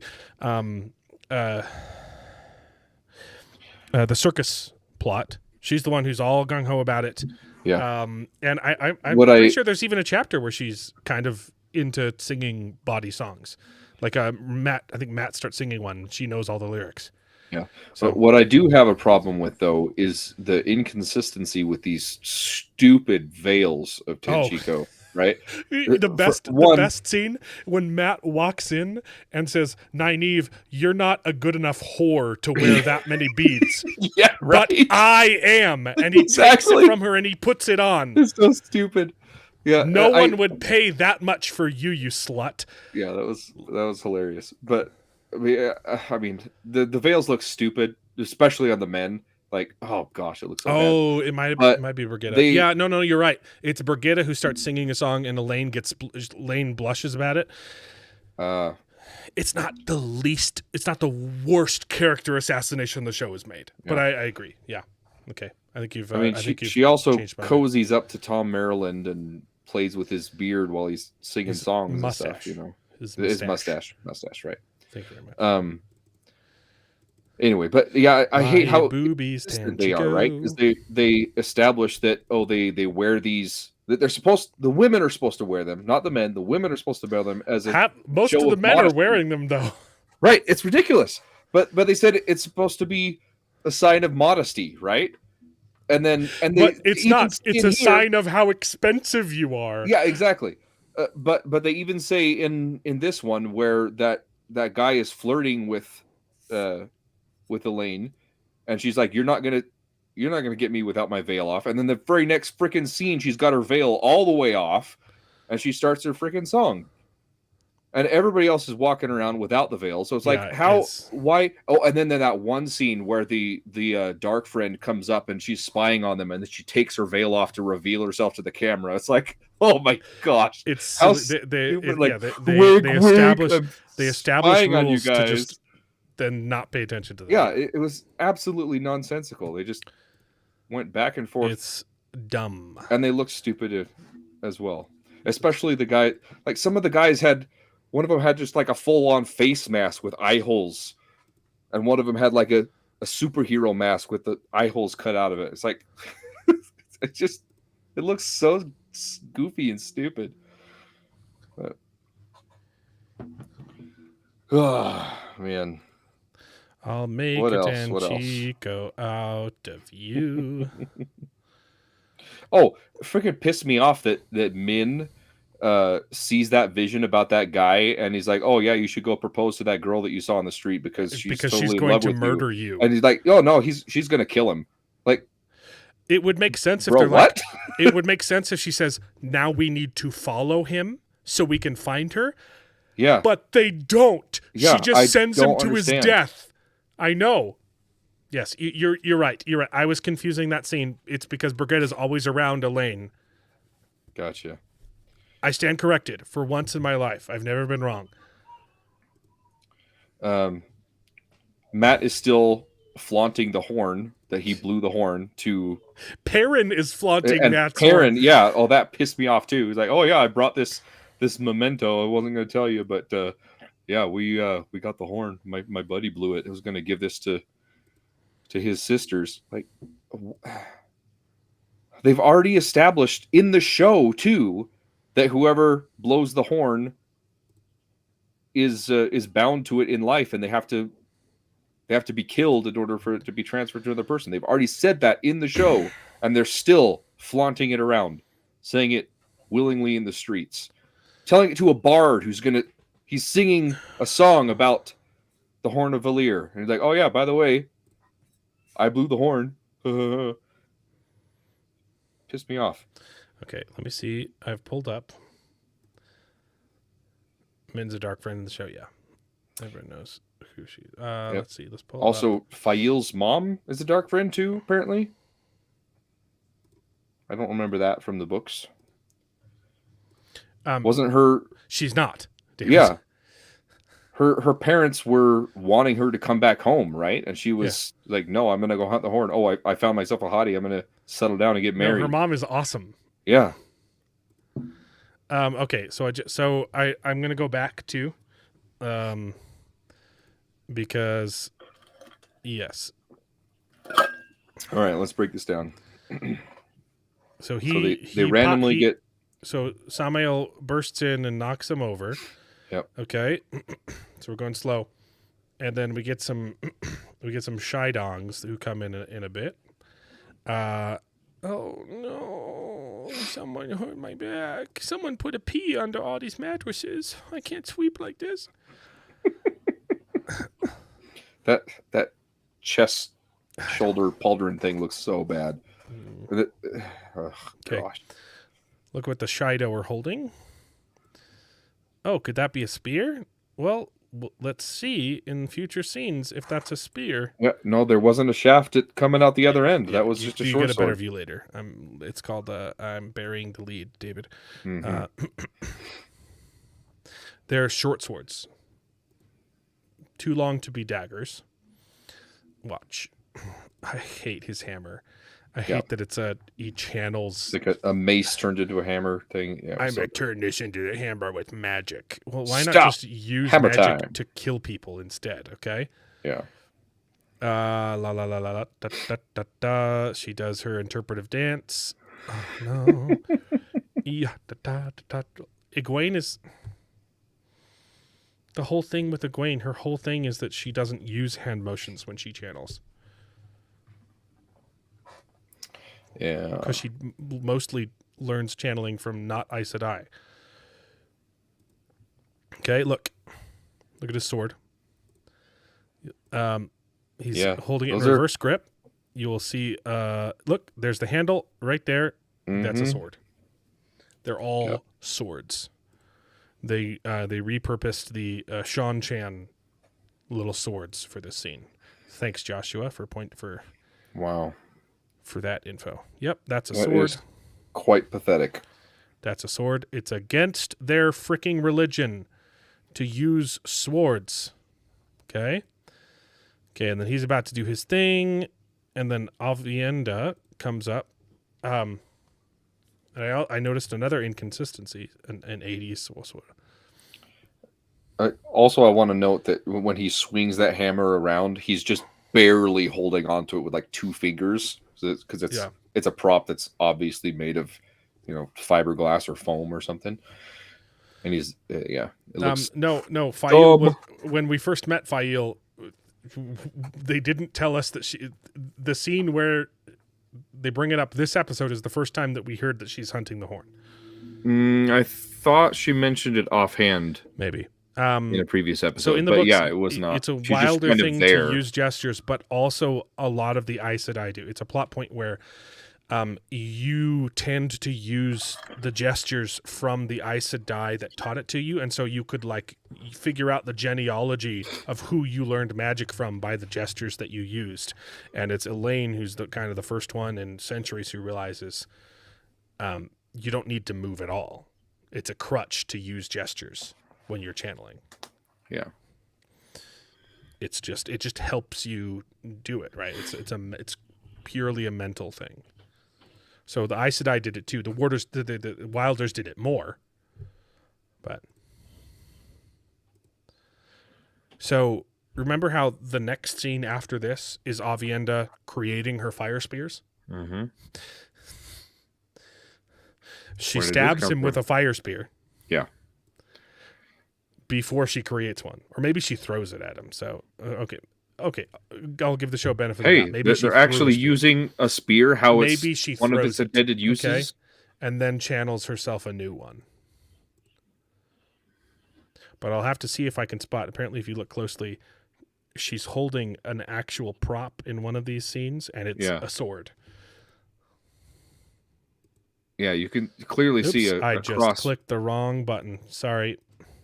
That's what I was saying. It looks a little bit weird because it looks like there's a cross hilt on some of the shots with the sword, with the spear, not sword. And again, it looks like a sword because they're holding it right before the long right. She's not holding it like a spear. Right. Yeah. Okay, we're back. But to be fair, that's how the Shido. That's how all the Aiel in this show wield spears. It's like dumb. A short sword right. with a long handle. I don't like it. So yeah, see right here, you can see, and then right there, see, there's a little cross hilt. Yeah. She's made by the weavings. It's weird. And there again on the one in her left hand and right hand too. It's just she's channeling herself a shaft, right? But the physical prop that she's holding is a sword, which is dumb. Yeah, and then see right there. See, you're right. That's what I'm saying. The shaft disappeared. It's completely inconsistent. Oh man, they forgot. I bet you they did that whole thing, and they're like, "Wait, aren't they supposed to not touch swords?" Oh, okay. In the one shot, we'll channel a little shaft. Yeah, stupid. It kept blinking in and out of existence, and then in some shots, you could see a cross hilt, a cross guard, or whatever. There's one there. You can see such a piece of. Guard. See, yeah, there's it goes no, away. It goes away there. Yeah. And then you can see it blink back into existence later. Yep, right there. Yeah. It's not they there. handed Avienda 2 swords. Yep. And then they tried to fix it in post. Show. Yeah, see right there. Yeah, that was the thing. It kind of blinked in and out of existence. It was a sword, and then it was a spear. It's ridiculous, man. I hate it. It's horrible. Yeah. All right. So chronologically, the show opens with Leandrin flashbacks because we definitely have time for that. Yep. We get to see her rapist. Yeah, we see that she hates men because of what she was wearing. Sorry. It looks like your brother when you play with sparklers. That's great. Yeah. And turns out Ishamael is just a nice guy who helps girls who need help. Yep. I hate the show. I hate the show so much. Misunderstood demons, right? And then Leandrin is sitting in the Amarlin seat throne, and dreams. Lanfear shows up, and of course we get some BDSM fetish. Oh, dude, that was weird, where man. she puts her on her foot. Also, actually, what I do like about this scene is how when Lanfear, not Leandrin, is Manipulating using the dream like it should be used. Yeah. She's once. not disintegrating. She's blinking and teleporting around and controlling the dream like it should be used. And then at the end of the scene, she teleports away and does the flutter. And you're like, Yeah. You just showed that that's completely unnecessary. Why would Leandrin do that? I hate it. I hate the butterfly effect. Yeah.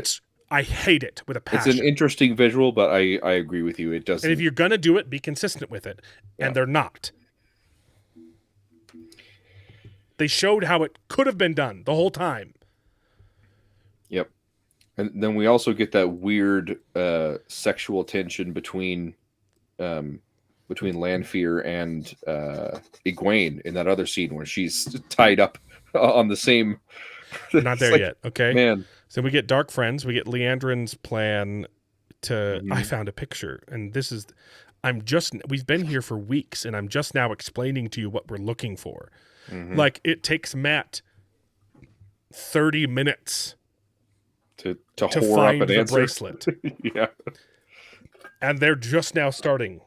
It's stupid. This show is asinine. It's made by retards. Then we get a montage of Mo Gideon speaking pulling of pranks like yeah, Ashton speaking of Kutcher. a retard, Mo Gideon is not intimidating at all. Like she's she's a freaking walking retard in around this show, like Dumb seriously. and Dumber. Exactly. She's got a bowl cut. She's She like doesn't look vomiting intimidating. out She doesn't look food scary. and just Her like, acting is oh, horrible. gosh. Her bowl cut whatever the hell you call her haircut is ridiculously It's a laughable. bowl cut, but for women because equality. Yeah, Oh, it looks. Piece of garbage. Hate it. So Yeah. Mo Gideon, her like scheming amounts to spitting in a bowl, wrinkling a blouse, and then tearing up a shirt, and chewing up some food and then putting it back on the table. Yeah. Your guess is as good as mine, bro. This is evil stuff. Yeah. Pranked.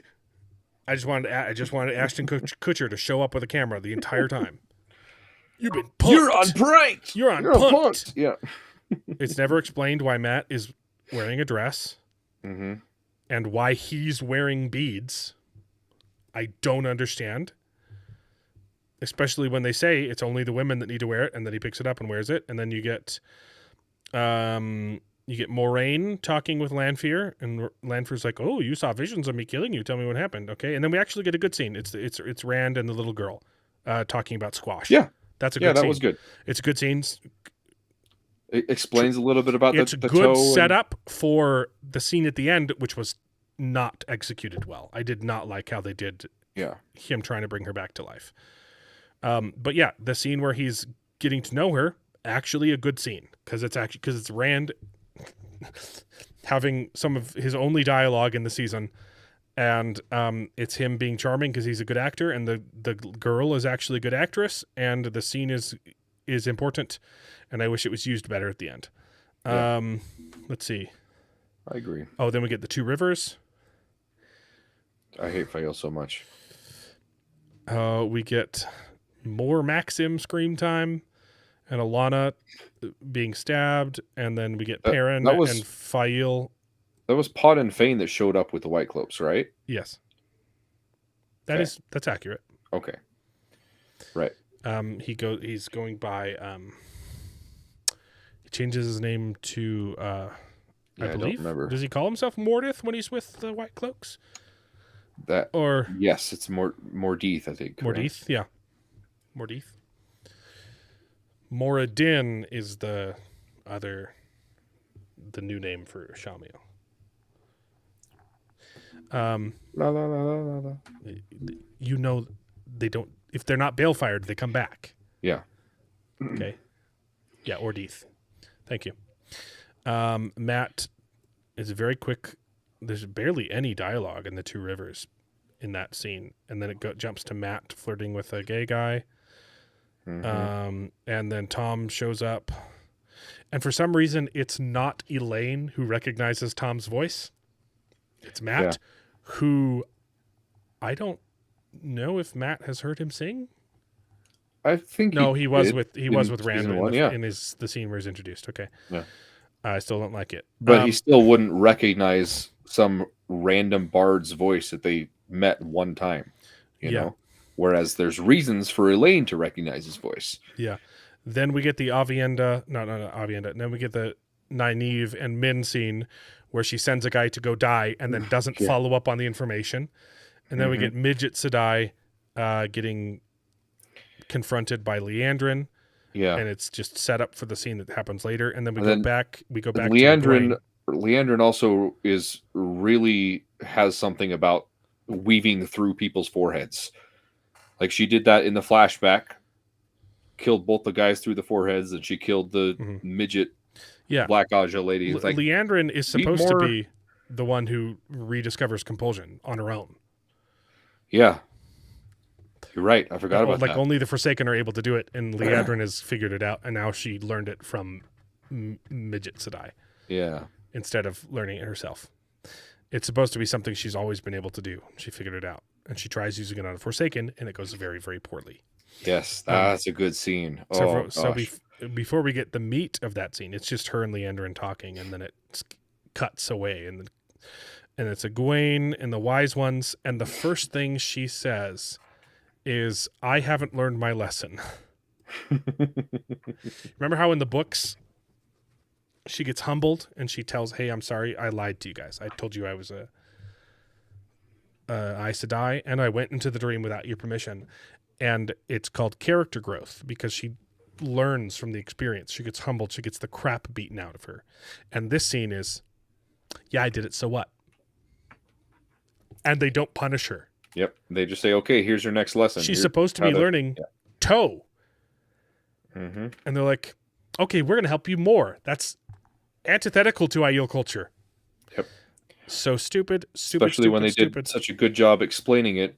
Well, I mean, kind of good job explaining it in the previous scene with Matt, or with Rand and the little girl. Yeah, she sees Leandrin in the dream. Or not Leandrin. Lanfear. And you get the sexual stuff that's really weird, and then they send her right back into the dream because reasons. And then you get Moraine talking to Rand, and I don't even remember what the scene was about. What was the scene about? I hated it. I don't recall. I didn't put it down in my notes. I'm just kind of tabbing through the episode. Yeah. What were they talking about?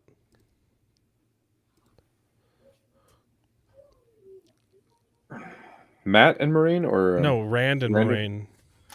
Oh, they. I think. She asked what. Yeah. He asked what you saw in the dreams, and like, sometimes you kill me, sometimes I go crazy, sometimes I kill Egwene. I didn't hate the scene. Yeah, it was fine. The scene was fine, actually. It was okay. Then it goes back to Perrin, and he tells Fael he wants to bang her in his wife's bed. Yeah. It's so stupid. Then you get white cloaks for like a brief second. You get Dane Bornhold, the only good character in the show. And Podon Fane shows up. Yep. And then we go back. I will help you kill everybody. Then you go back to Tanchico, and it's Matt trying to convince Tom to join them, and he says, I really think we're getting Asmodean Tom. He goes like, it's cost me enough. I don't want anything to do with this. So they're trying to show Asmodean is trying to leave he's trying to leave the shadow. Just like Lanfear. Yeah. They're trying to play Asmodean off as trying to hide from the shadow. And I think we're definitely getting Asmodean Tom. And I think we just got raided by the Prophet. I didn't even realize Prophet of the Dragon was streaming. Nice. All hail the Lord Dragon. Thanks for joining the stream. It's more Wheel of Time crap. We're just going over it. Gosh. We already talked about the good stuff, and now we got to complain about this episode. So, The good stuff being a different show. you really should rewind House it back of to David. when I was singing The Hills of Tanchico. That's some good stuff. Yeah. We came up with some better lyrics. We did. Gosh, that looks so stupid. Oh, I hate it so much. Is that John Campia's brother with me? No, that's my brother. That's David. Yep. Howdy. No. We talked about other shows. We talked about House of David. Yes. House of David is phenomenal if you haven't seen Yeah. it.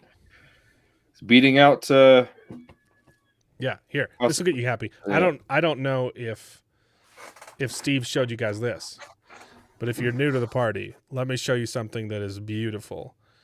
Let me pull it up real quick.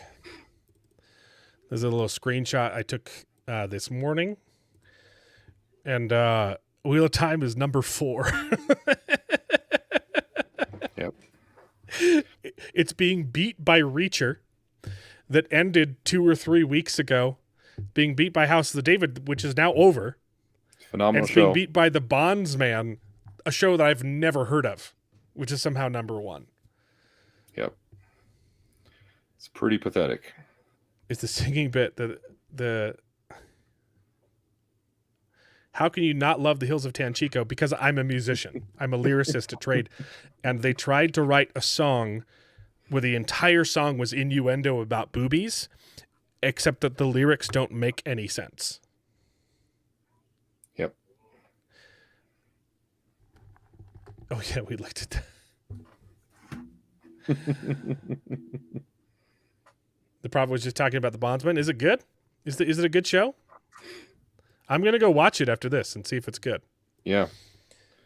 But do we miss anything else? I think we covered it all.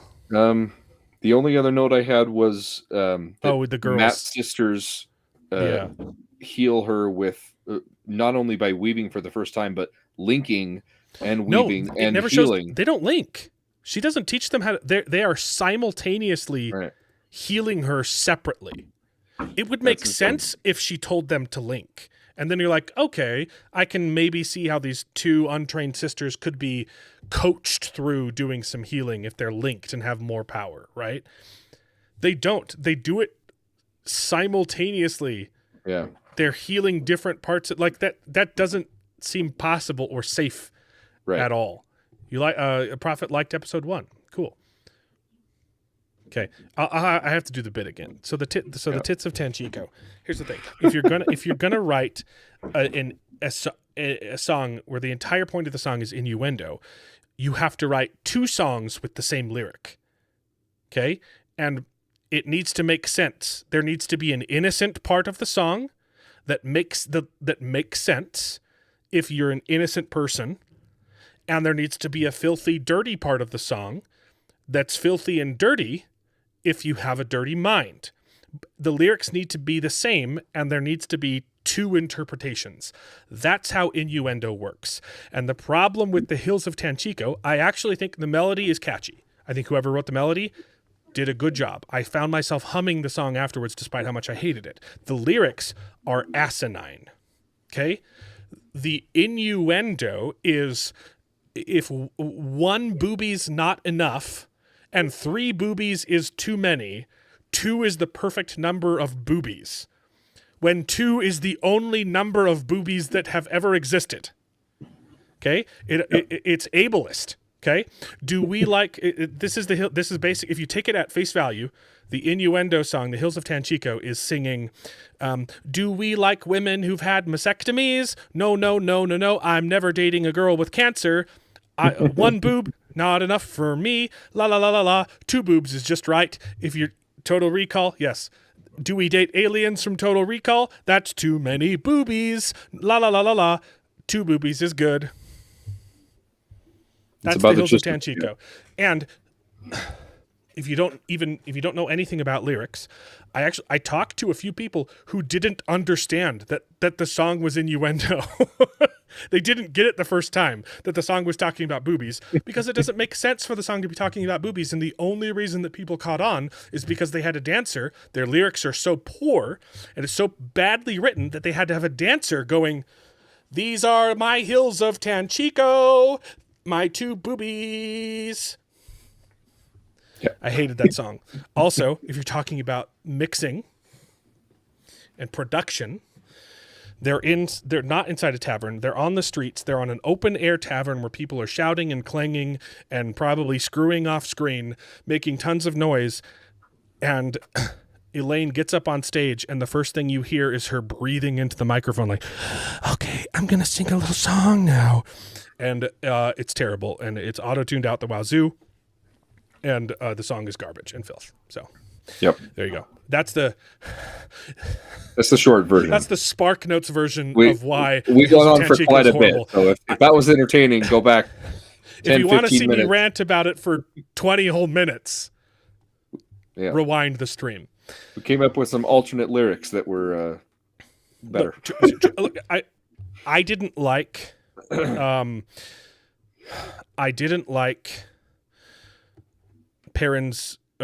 Matt's sister's healing Alana. Mm-hmm. It's ridiculous. I also think it's one of the least offensive things that the show has done. Like, Sure. at least Alana was there giving them instructions, and it wasn't, we see Avienda channeling flaming swords for the first time on screen. Like, that was more offensive to me than Matt's sister. I think it's stupid. I think Matt's sister's healing Alana is stupid. But at least there was a teeny bit of justification / explanation behind that decision. It would actually, it could have been an interesting scene where she's like trying to coach them through and they keep screwing it up. She's like, no, that's my liver. You just split it in half. You know, you're like, oh, no. Focus on earth, not water and spirit. Like, you're like, it could have been a cool scene. But yeah, all gals can heal death. They bring that up in this episode. You can't heal death, even though the show has done it all the time. Yep. It's like the seasons. It's not are the only thing completely in the show that was disconnected. flaming. Yeah. People sound good singing karaoke because you're drunk. Yeah. I'm just saying, it's not the worst thing the show's done. Yeah. I do think also it's pretty clear the reason that Alana lived is because Nynaeve wasn't there to shove the arrows with the fletching through her legs. So remember in The Dragon Reborn when Lan wouldn't let Rand use the power to take away Moraine's fatigue because he didn't trust Rand's inexperience in the... Yes. Right. Like I said, I think the scene is stupid. At least they tried more than they normally do with that scene. I didn't like it, but it's not the worst. Does that make sense? The show's getting flack, David, for being racist, which I've been saying from the get-go, right? Killing off Ivan instead of Maxim, a made-up character. Ivan's supposed to live. Rafe Judkins is a racist because he wanted to keep paying his boyfriend. Now the show's in trouble for killing off the Black Aja. The sister, Black Aja, whose name I don't care about. But this scene was super confusing to me. Yeah. She gets her cheeks poked. Yeah. And dies. Yeah. Why wouldn't they go for the eyes here? Or the temples. You could kill someone by sticking your thumbs in someone's eyes or temples. Yeah. But she shoves her fingers into her cheeks, and that kills her. Yeah. It's absolutely bizarre.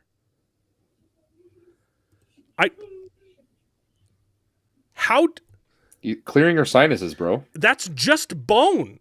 Like, it would hurt. That wouldn't kill you. Yeah. There's nothing there that's important. Oh, no. and she's dead. Maybe she goes up into her eyeballs. Maybe. Still, it's just her eyeballs, you know.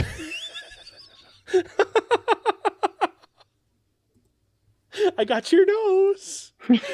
That's literally what it comes across. Like Mogideon, That would have been better. She Mogideon pulls comes off her across- nose and goes, "Uh-oh."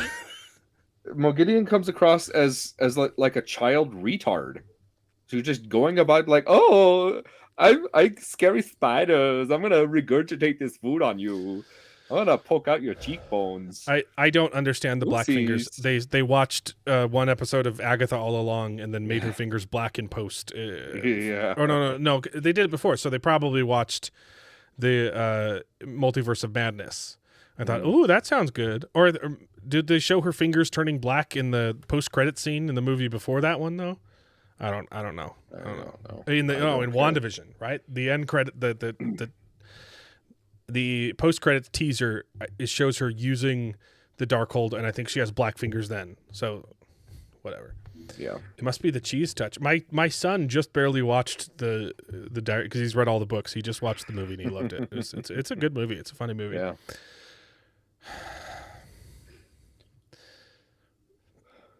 Is that what the kid from The Princess Bride was afraid?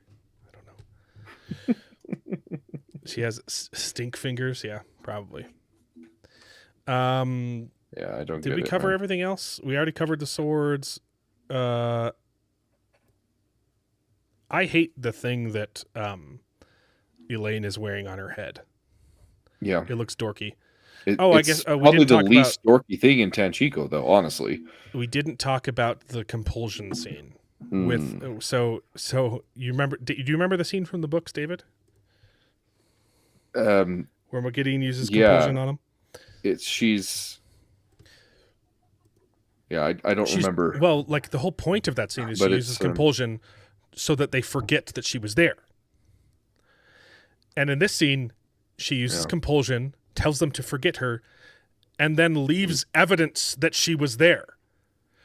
She cuts Nynaeve's face open, so she's bleeding, and she steals from them, so they know something happened. Yeah, it's bizarre.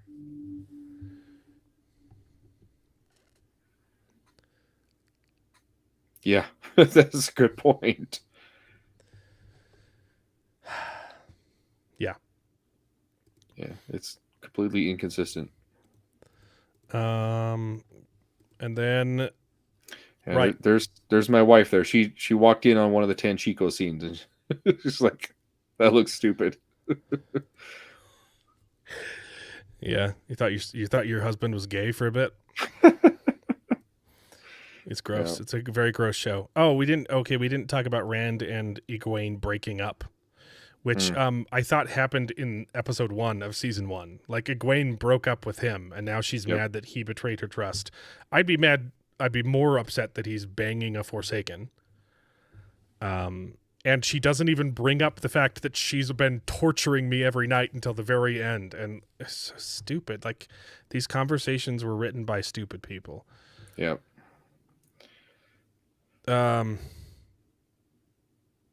She makes them do what she wants, and then they don't remember she exists. Yeah, she was just getting information from them in the books, and then made them forget. And softly from the shadows, she was not. David does like show tunes. It's true. Egwene and Rand broke up in season 3. They break up in this episode because he's sleeping with Lanfear for some reason. She's broken him up. Yeah, she's broken up with him constantly. And she keeps coming back, to get some tail. But what trust?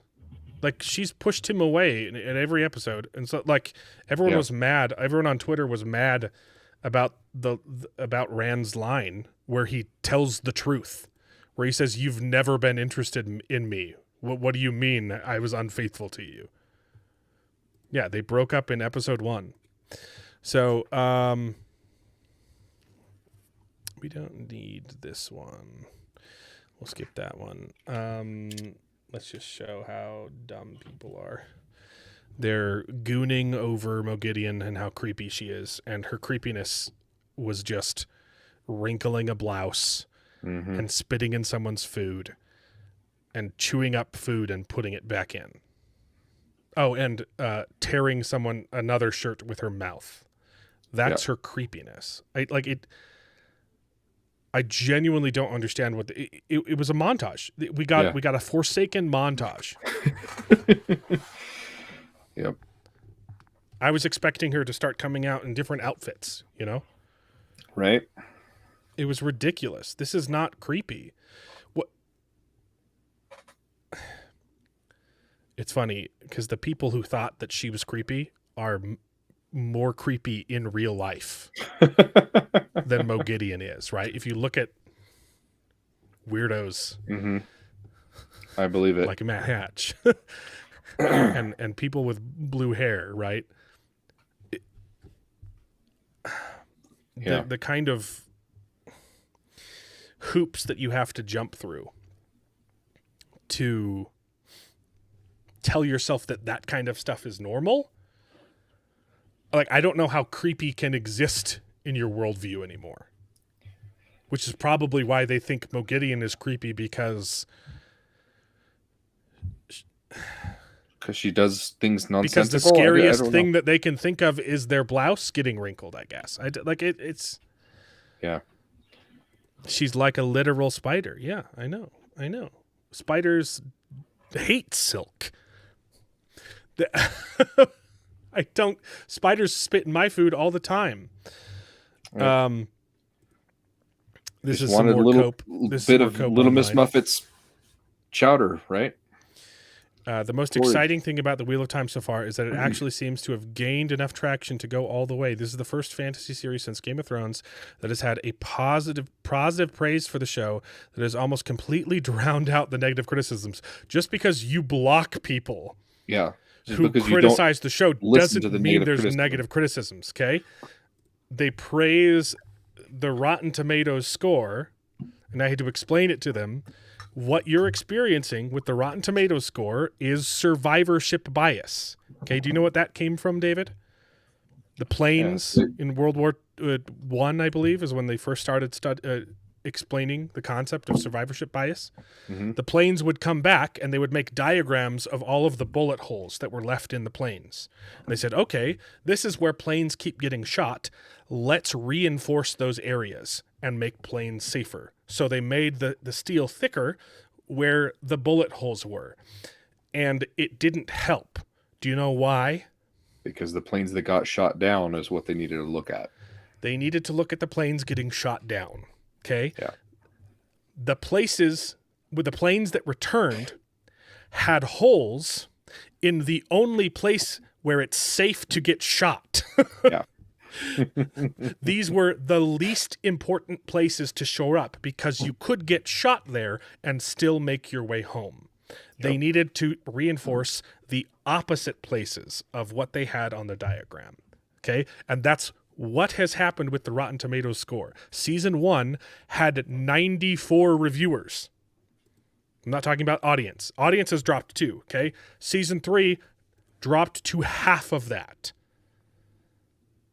So the people who didn't like the first season have stopped watching. Of course the numbers go... Okay? If you want an actual statistic that means something, you look at Game of Thrones. The first 3 seasons, season 1 started with 200 reviewers, and by season 3, they had 400, while improving the score. Yeah. You cannot take the Rotten Tomato positive score as a real number when it's lost half the viewership. Yep. And it's not just critics. If you look at the audience numbers too, those reviews have been cut in half. The whole review bombing crap is dumb because I haven't bothered I haven't left a review officially on a TV show for maybe like 10 years. Yeah. I don't care. It's only the people who watch the show that leave these reviews. I don't believe that review bombing exists. And if it does, if there are people who are creating new accounts and review bombing, you also have to take into consideration the people doing it positively. And they would absolutely cancel each other out. The kind of positive review bombing that the Wheel of Time gets is insane. There are literal bots all over Twitter that I see scripted responses to on accounts that have only existed for a few days, or their entire existence is just Wheel of Time related stuff. Yep. That can only be a coordinated, like it's fake. And it's number 4. It's losing on its own streaming service. That's not even taking into consideration the actual competition. It's losing to The Bible, which is a really good show. You should watch House of David. We already talked about it on the show, and it's phenomenal. I cried several times. Yep. I bought The Eye of the World in 1992 at a Piggly Wiggly. Never been to a Piggly Wiggly. And it was in like Flynn all the way to the end. I love the books, and I'm new to the books. When did I start reading them? Maybe like 6 years ago? Maybe it was longer, because I read the first book and then waited like a year before reading the second book, and then waited another year before starting book 3, and then I read them all. Like no breaks, no books in between. I binged them all. Yeah. And that was maybe like 6 years ago when I finished them. And now I'm working on my first reread, and it's so much better. It's become my little baby. I think it's my favorite book series of all time. And Moggy has that they them haircut, yeah. Yes, she does. Yep. It's not intimidating at all. The selection effect. Yeah, it's confirmation bias as well. A little bit. Yep. It's mostly the survivorship bias. Yep. You can do anything with statistics. Okay. Next one. Yeah. Okay. This is from a Prime account. They did an uwu meme, David. This is who they're catering to. Okay? They are desperate. I hate this. Moving on. Yeah. Okay. So this is what we were talking about. The show's racist now. I really wonder if the writers sit in a room and go through the characters and just kill off the black ones. Ispan is dead. Ivan is dead. Turok is dead. Well, Turok dies in the books, guys. Okay. Rand's gay black ancestor friend dead, and he didn't pass on his seed because Rand is white. Look, they had an opportunity to explain why Avienda is black. Yep. And they killed him off. Okay. Black Hodge's head bashed in. Oh yeah, in episode 1, and then Rima in season 2, she gets brutally bent like a pretzel.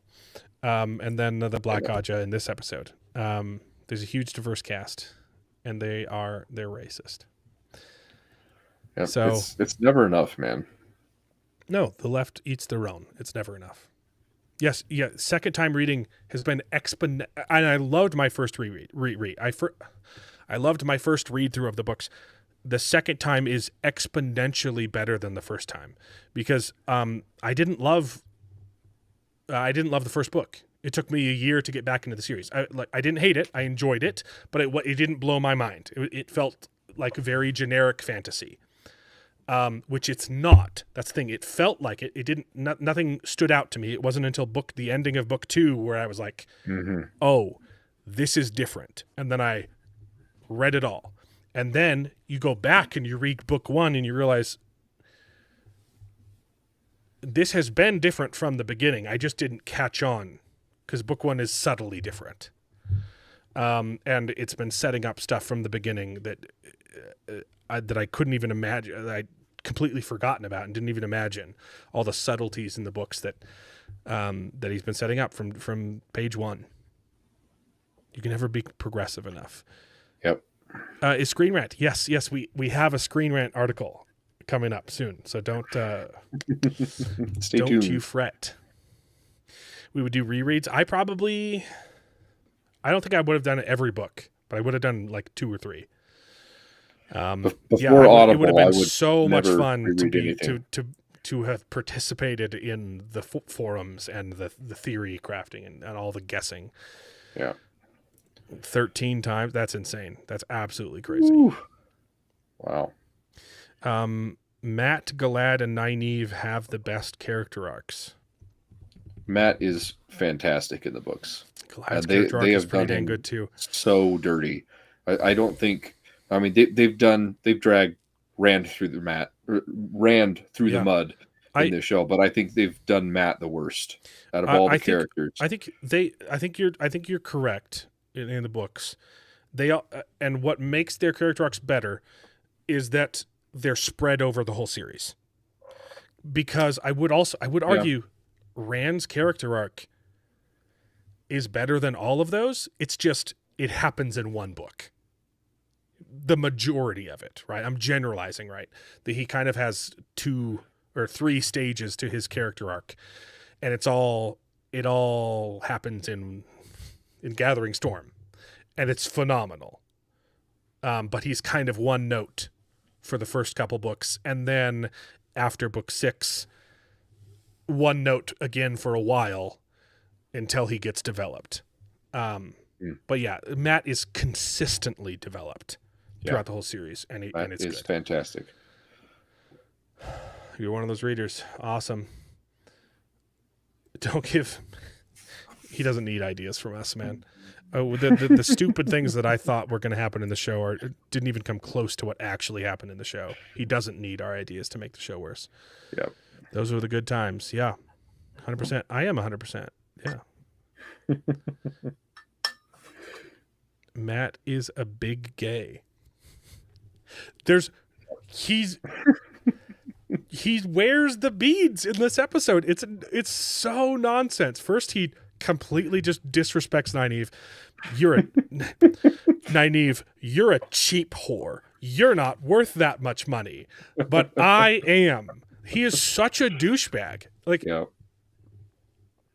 And he's wearing a dress for some reason. Yeah, I hate his character so much in the. Steve just gifted 5 show. channel memberships. What a king. Nice. What an absolute king. Thanks, Steve. I heard you got it up the butt from your chair. I heard you got violated by your streaming chair. I still haven't I still haven't had time to go and watch that stream, but I'm definitely going to. So thanks for tuning in. Thanks for bringing all these viewers. These are great. Yeah. You felt like Matt. There you go. Way to go, Donald, if you were responsible. Yeah. Yeah, the Leandrin flashbacks, we definitely had time for that. Here's the stupid arguments on Twitter are like, oh, you have to develop side characters. I somewhat agree with that. Yeah, you have to develop some characters in a show that weren't developed as much in the books. You have to condense characters. You have to combine characters. But not at the cost of the main characters. And also not at the cost of the characters themselves.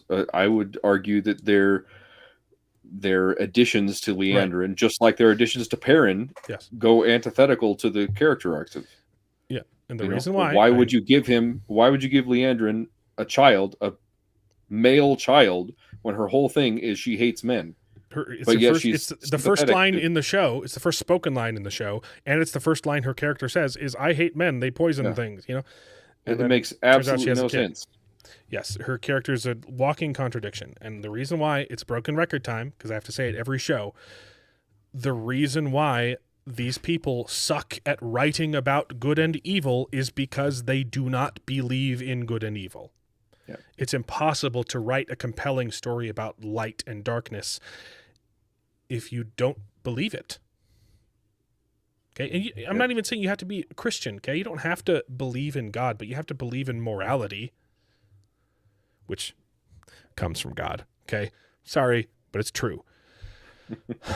But these are the kind of people that support horrible things in the real world. Of course, they're not going to be able to write about it. Yeah. Okay?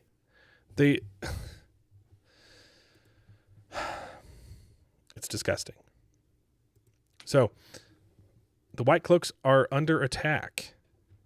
The episode 6 video has a bunch of back and forth arguments about a bunch of crap. I'm proud of all our people. Yes. And, yeah. I love the White Cloaks, baby. Okay. We're winning a lot of show friends over, though. Okay? Yeah. This is my favorite interaction on Twitter. I was today years old when I found out that the actor for Maxim, who was arguing with all of those fans about not being invested in his character. Remember we talked about that last week where he said, get over it. Mm-hmm. To people who said, I don't know why he's getting so much screen time. I just found out he's in a relationship with Rafe Judkins, which we've been saying this whole time. He's dating the showrunner. This guy cannot be serious. He's literally a Nepo hire, and he's fighting with fans over nothing.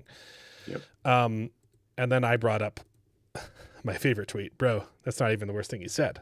And I showed him the tweet where he's actively encouraging people boycott Unsubscribe. his boss. Yeah. Okay.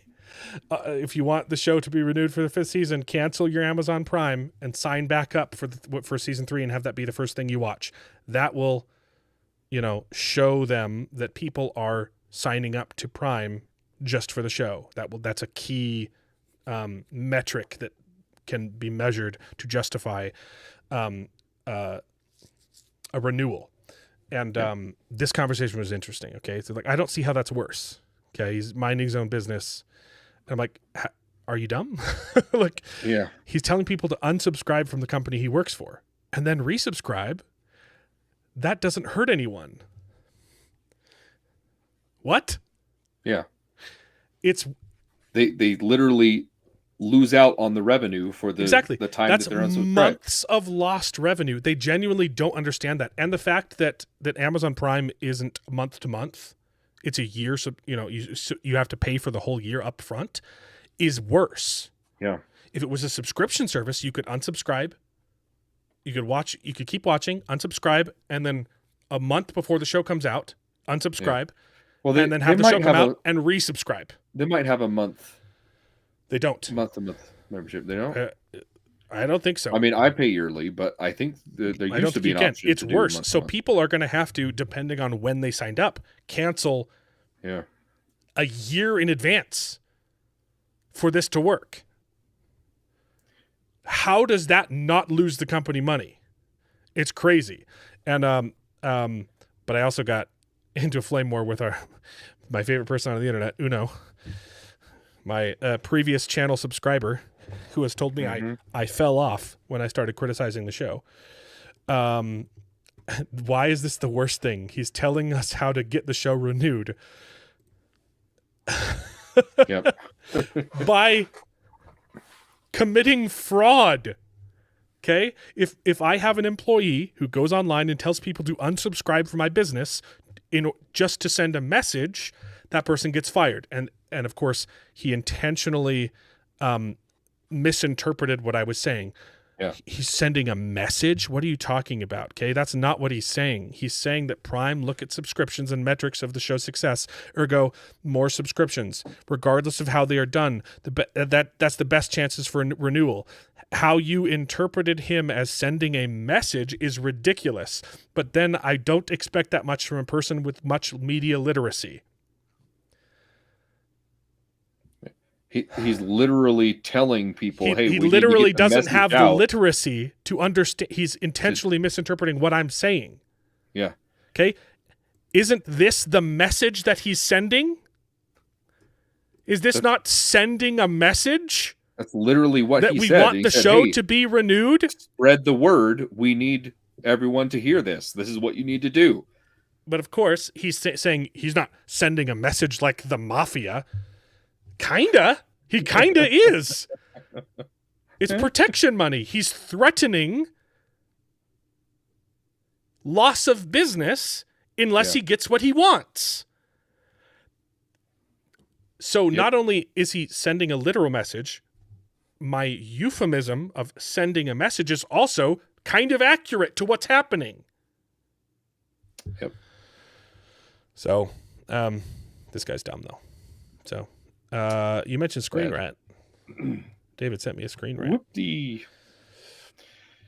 I get to play the stinger. It's been so long since I've played the Screen Rat stinger. Are you gonna do it now, or Yeah, they can also see that it's not new subscriptions. right? I know he's named after the character that's completely destroyed in the show. I actually think it's a woman, maybe trans. I don't know, but she calls herself a she. So, Yep. Favorite character that was okay. brutally murdered. David, because why'd you he send me can. this one? I have not read it. I honestly don't remember what this. Okay, we'll read it together. says. It's, One moment in the Wheel of Time, season 3 proves a clue about how Rand's book romance could work.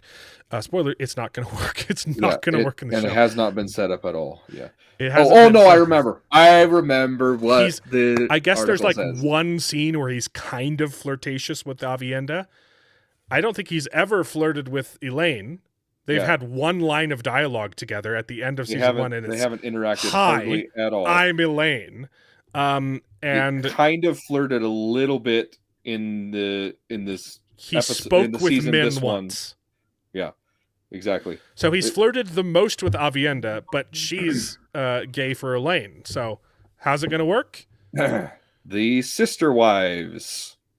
Right. They set it up because they can have polyamorous relationships. Uh-huh. That's literally it. That's the setup? That's the setup. So they've set up the romance between these two people, but they haven't set up their romance with Rand. Mm-hmm. But they've set it up because they can be sister wives, Yes. despite having no screen time where they talk. Yep. That's setting up their relationship. Mm-hmm. Okay, hold on. I have a That's video their for this. justification. Got a stinger I made just for this. Screen rants. Bad takes. Oh man, I just opened it up. Been I far saw- too long, man. I've completely missed that forgot stinger. that I had another stinger. This other stinger is retroactive for the Uno guy on Twitter. He'll be gone. It's been like a year since I've used that stinger. Yeah. I forgot about that one. It's good. That's my favorite stinger. I need to use it more. I get so worked up in my own head. I forget that I spent a lot of time producing the show, that I have things I can do to make it better. And I end up just ranting. Yeah. You end up screen ranting. But Yeah, I don't care. I'm not going to read this garbage. yeah, no, that was the That was it. point. That was it. Sister wives. They set it Yes. up because they could be in a polyamorous relationship Yes. with Rand. I have but sex with my they're not going sister to. all the time. Doesn't Dumb. everybody? Anyway, I'm done ranting Yeah. about this stupid show. I hate it so much. Okay, I'm going to read some comments. She told him to go to the waist. Oh yeah, no, they did have a conversation. I forgot. Rand had a second conversation with Elaine at the beginning of the season. Mind had visions of Rand and her baby in that bar. I don't care. The show's terrible. The show's garbage. Yeah. That's about it. There's two more episodes of the Wheel of Time. And next week we also have to watch Doctor Who season 2. No, please no. Don't make me. There's 2 more episodes of Daredevil, 2 more episodes of Wheel of Time, and Doctor Who season 2 Man. starts this week. We don't have any more House of David to And House of David's pad over. the awfulness. So you have nothing else to lean man. on for moral support.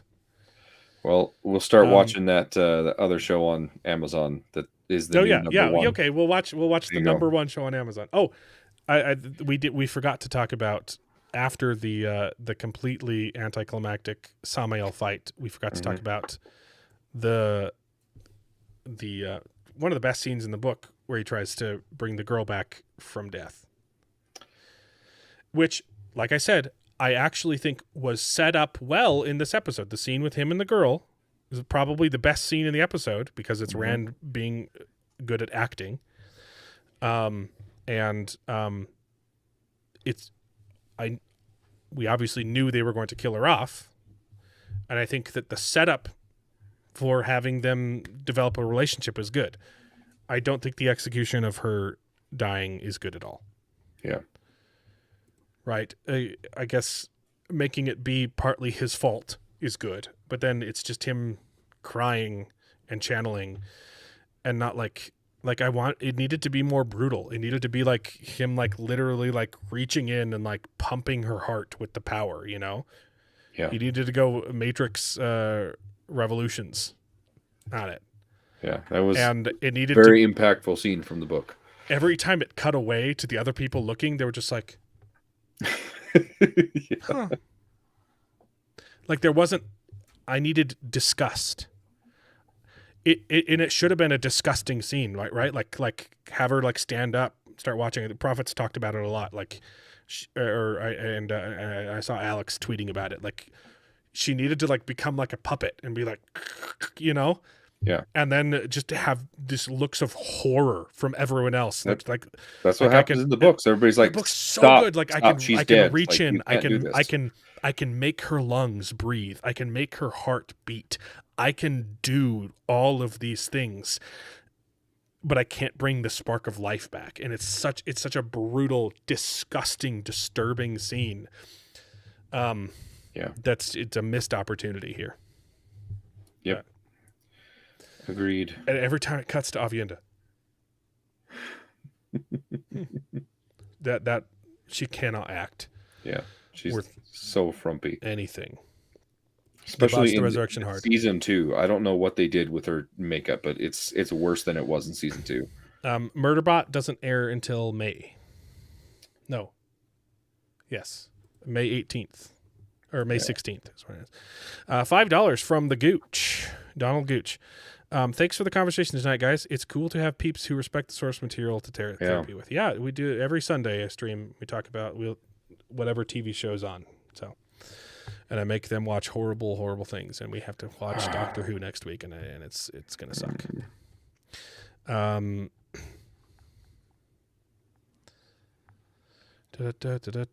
Yeah, Steve's great. Steve's my favorite guy. They stopped short. This wasn't the worst scene ever. It just wasn't as good as it could have been.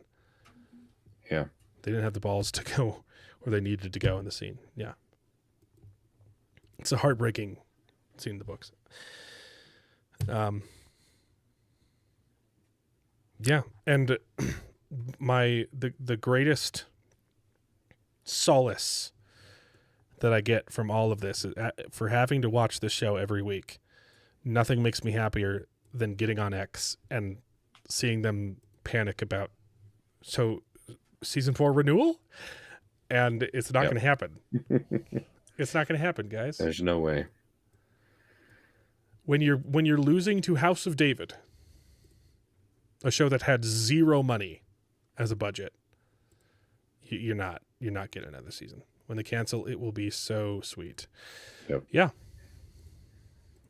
So, was there anything else? I think we covered it all. That's about it. We actually did. We actually made good time. 2.5 hours. I know, right? That is a short stream. I didn't jinx it. Every time I say it's going to be a short stream, it ends up being way, way, way too long. But thanks to everyone. Thanks to Steve, Prophet of the Dragon. Thanks to everyone who stuck around after Steve's stream. It's fun. Hope you come back because we talk about this crap ad nauseum. Yep. You really should. I promise you, it's really good. Go back and watch my full rant about the Hills of Tenchiko. It's very entertaining. That's pretty good. You need to snip that, put it in a short recap. I will. It was good. It's not very family friendly. No, yeah, it probably won't be monetized, but It won't be. The tits of Tenchico, and then you just compare it to the music in House of David. It's phenomenal. It's so good. But I'm tempted to do a version where it's like actual innuendo. Yeah. But I don't think I Clever care lyrics. that much to go through the work of doing it, because I would make it good, and it doesn't deserve to be good. Anytime I want to make like a song that's a joke, I put too much work into it and it ends up being good. Remember when I did the Primos theme song for the Angry Mexa? Yeah, that was really good. They came out with this racist trailer for Primos on Disney, and the song is the most racist thing. It hates Mexicans so much. Yep. It It's doesn't so understand incredibly racist. Spanish. And so me and Pepe were like, okay, let's do our own version of this where we're just making fun of white people, and it's just a bunch of racial slurs, and it's going to be hilarious. And I was like, okay, I'll whip up I'll quickly copy the music to it. And I was trying to make it bad, but I'm too good of a musician to make it bad. I ended up making it really freaking good. I put way too much work into it, but it's okay because that video got 500,000 views on someone else's channel. So Yep. it's okay. It's okay. We got the Angry Mexican monetized because of that. Yeah, you're right. That was the video that got him monetized, huh? It was. Yeah. That's been a long time ago. Pepe, the Angry Mexican. Yeah. It's his nickname. It's not his real name. I can't tell you what his real name is. Yep. It's a secret. Yeah, lightning ball. It would have been exciting to see Rand hold Kalendor when he was doing it, right? Mm-hmm.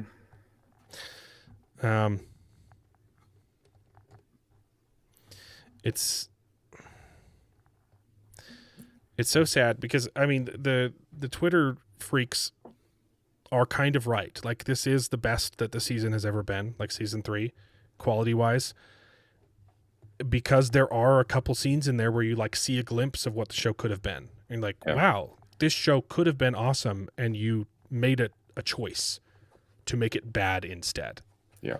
Like, shame on you. Shame on Rafe Judkins. Indeed. So, I'm not going to do it. I'm not going to make a... You can't talk me into it. I'd make the song too good. Anyway, we'll see you guys next week. If this video gets 1,000 views... We did that last... I tried to do that. I said I would shave my head for Shogun. Yeah. I would do the Shogun ponytail. We didn't get enough views. No.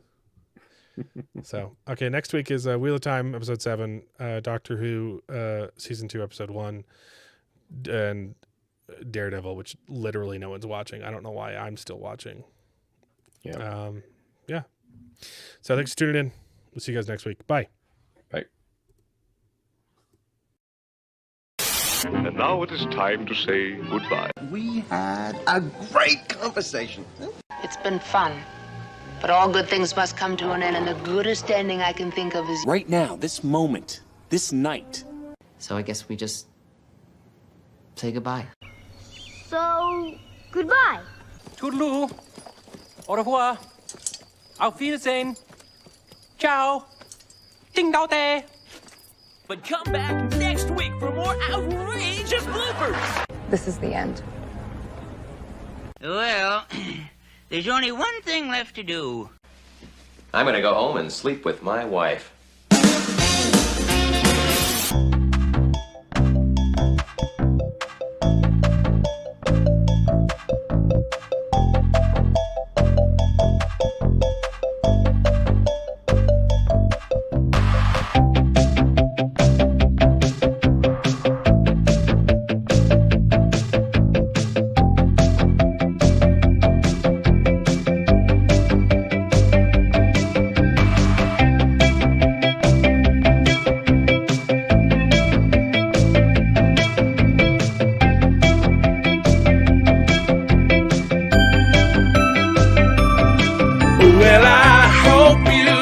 enjoyed the video. If it's true, please take a minute to subscribe to the channel, and you can join us along for the ride. And if you pay me, I'll try to be more entertaining, so please consider joining Patreon and getting your name in the credits with pride.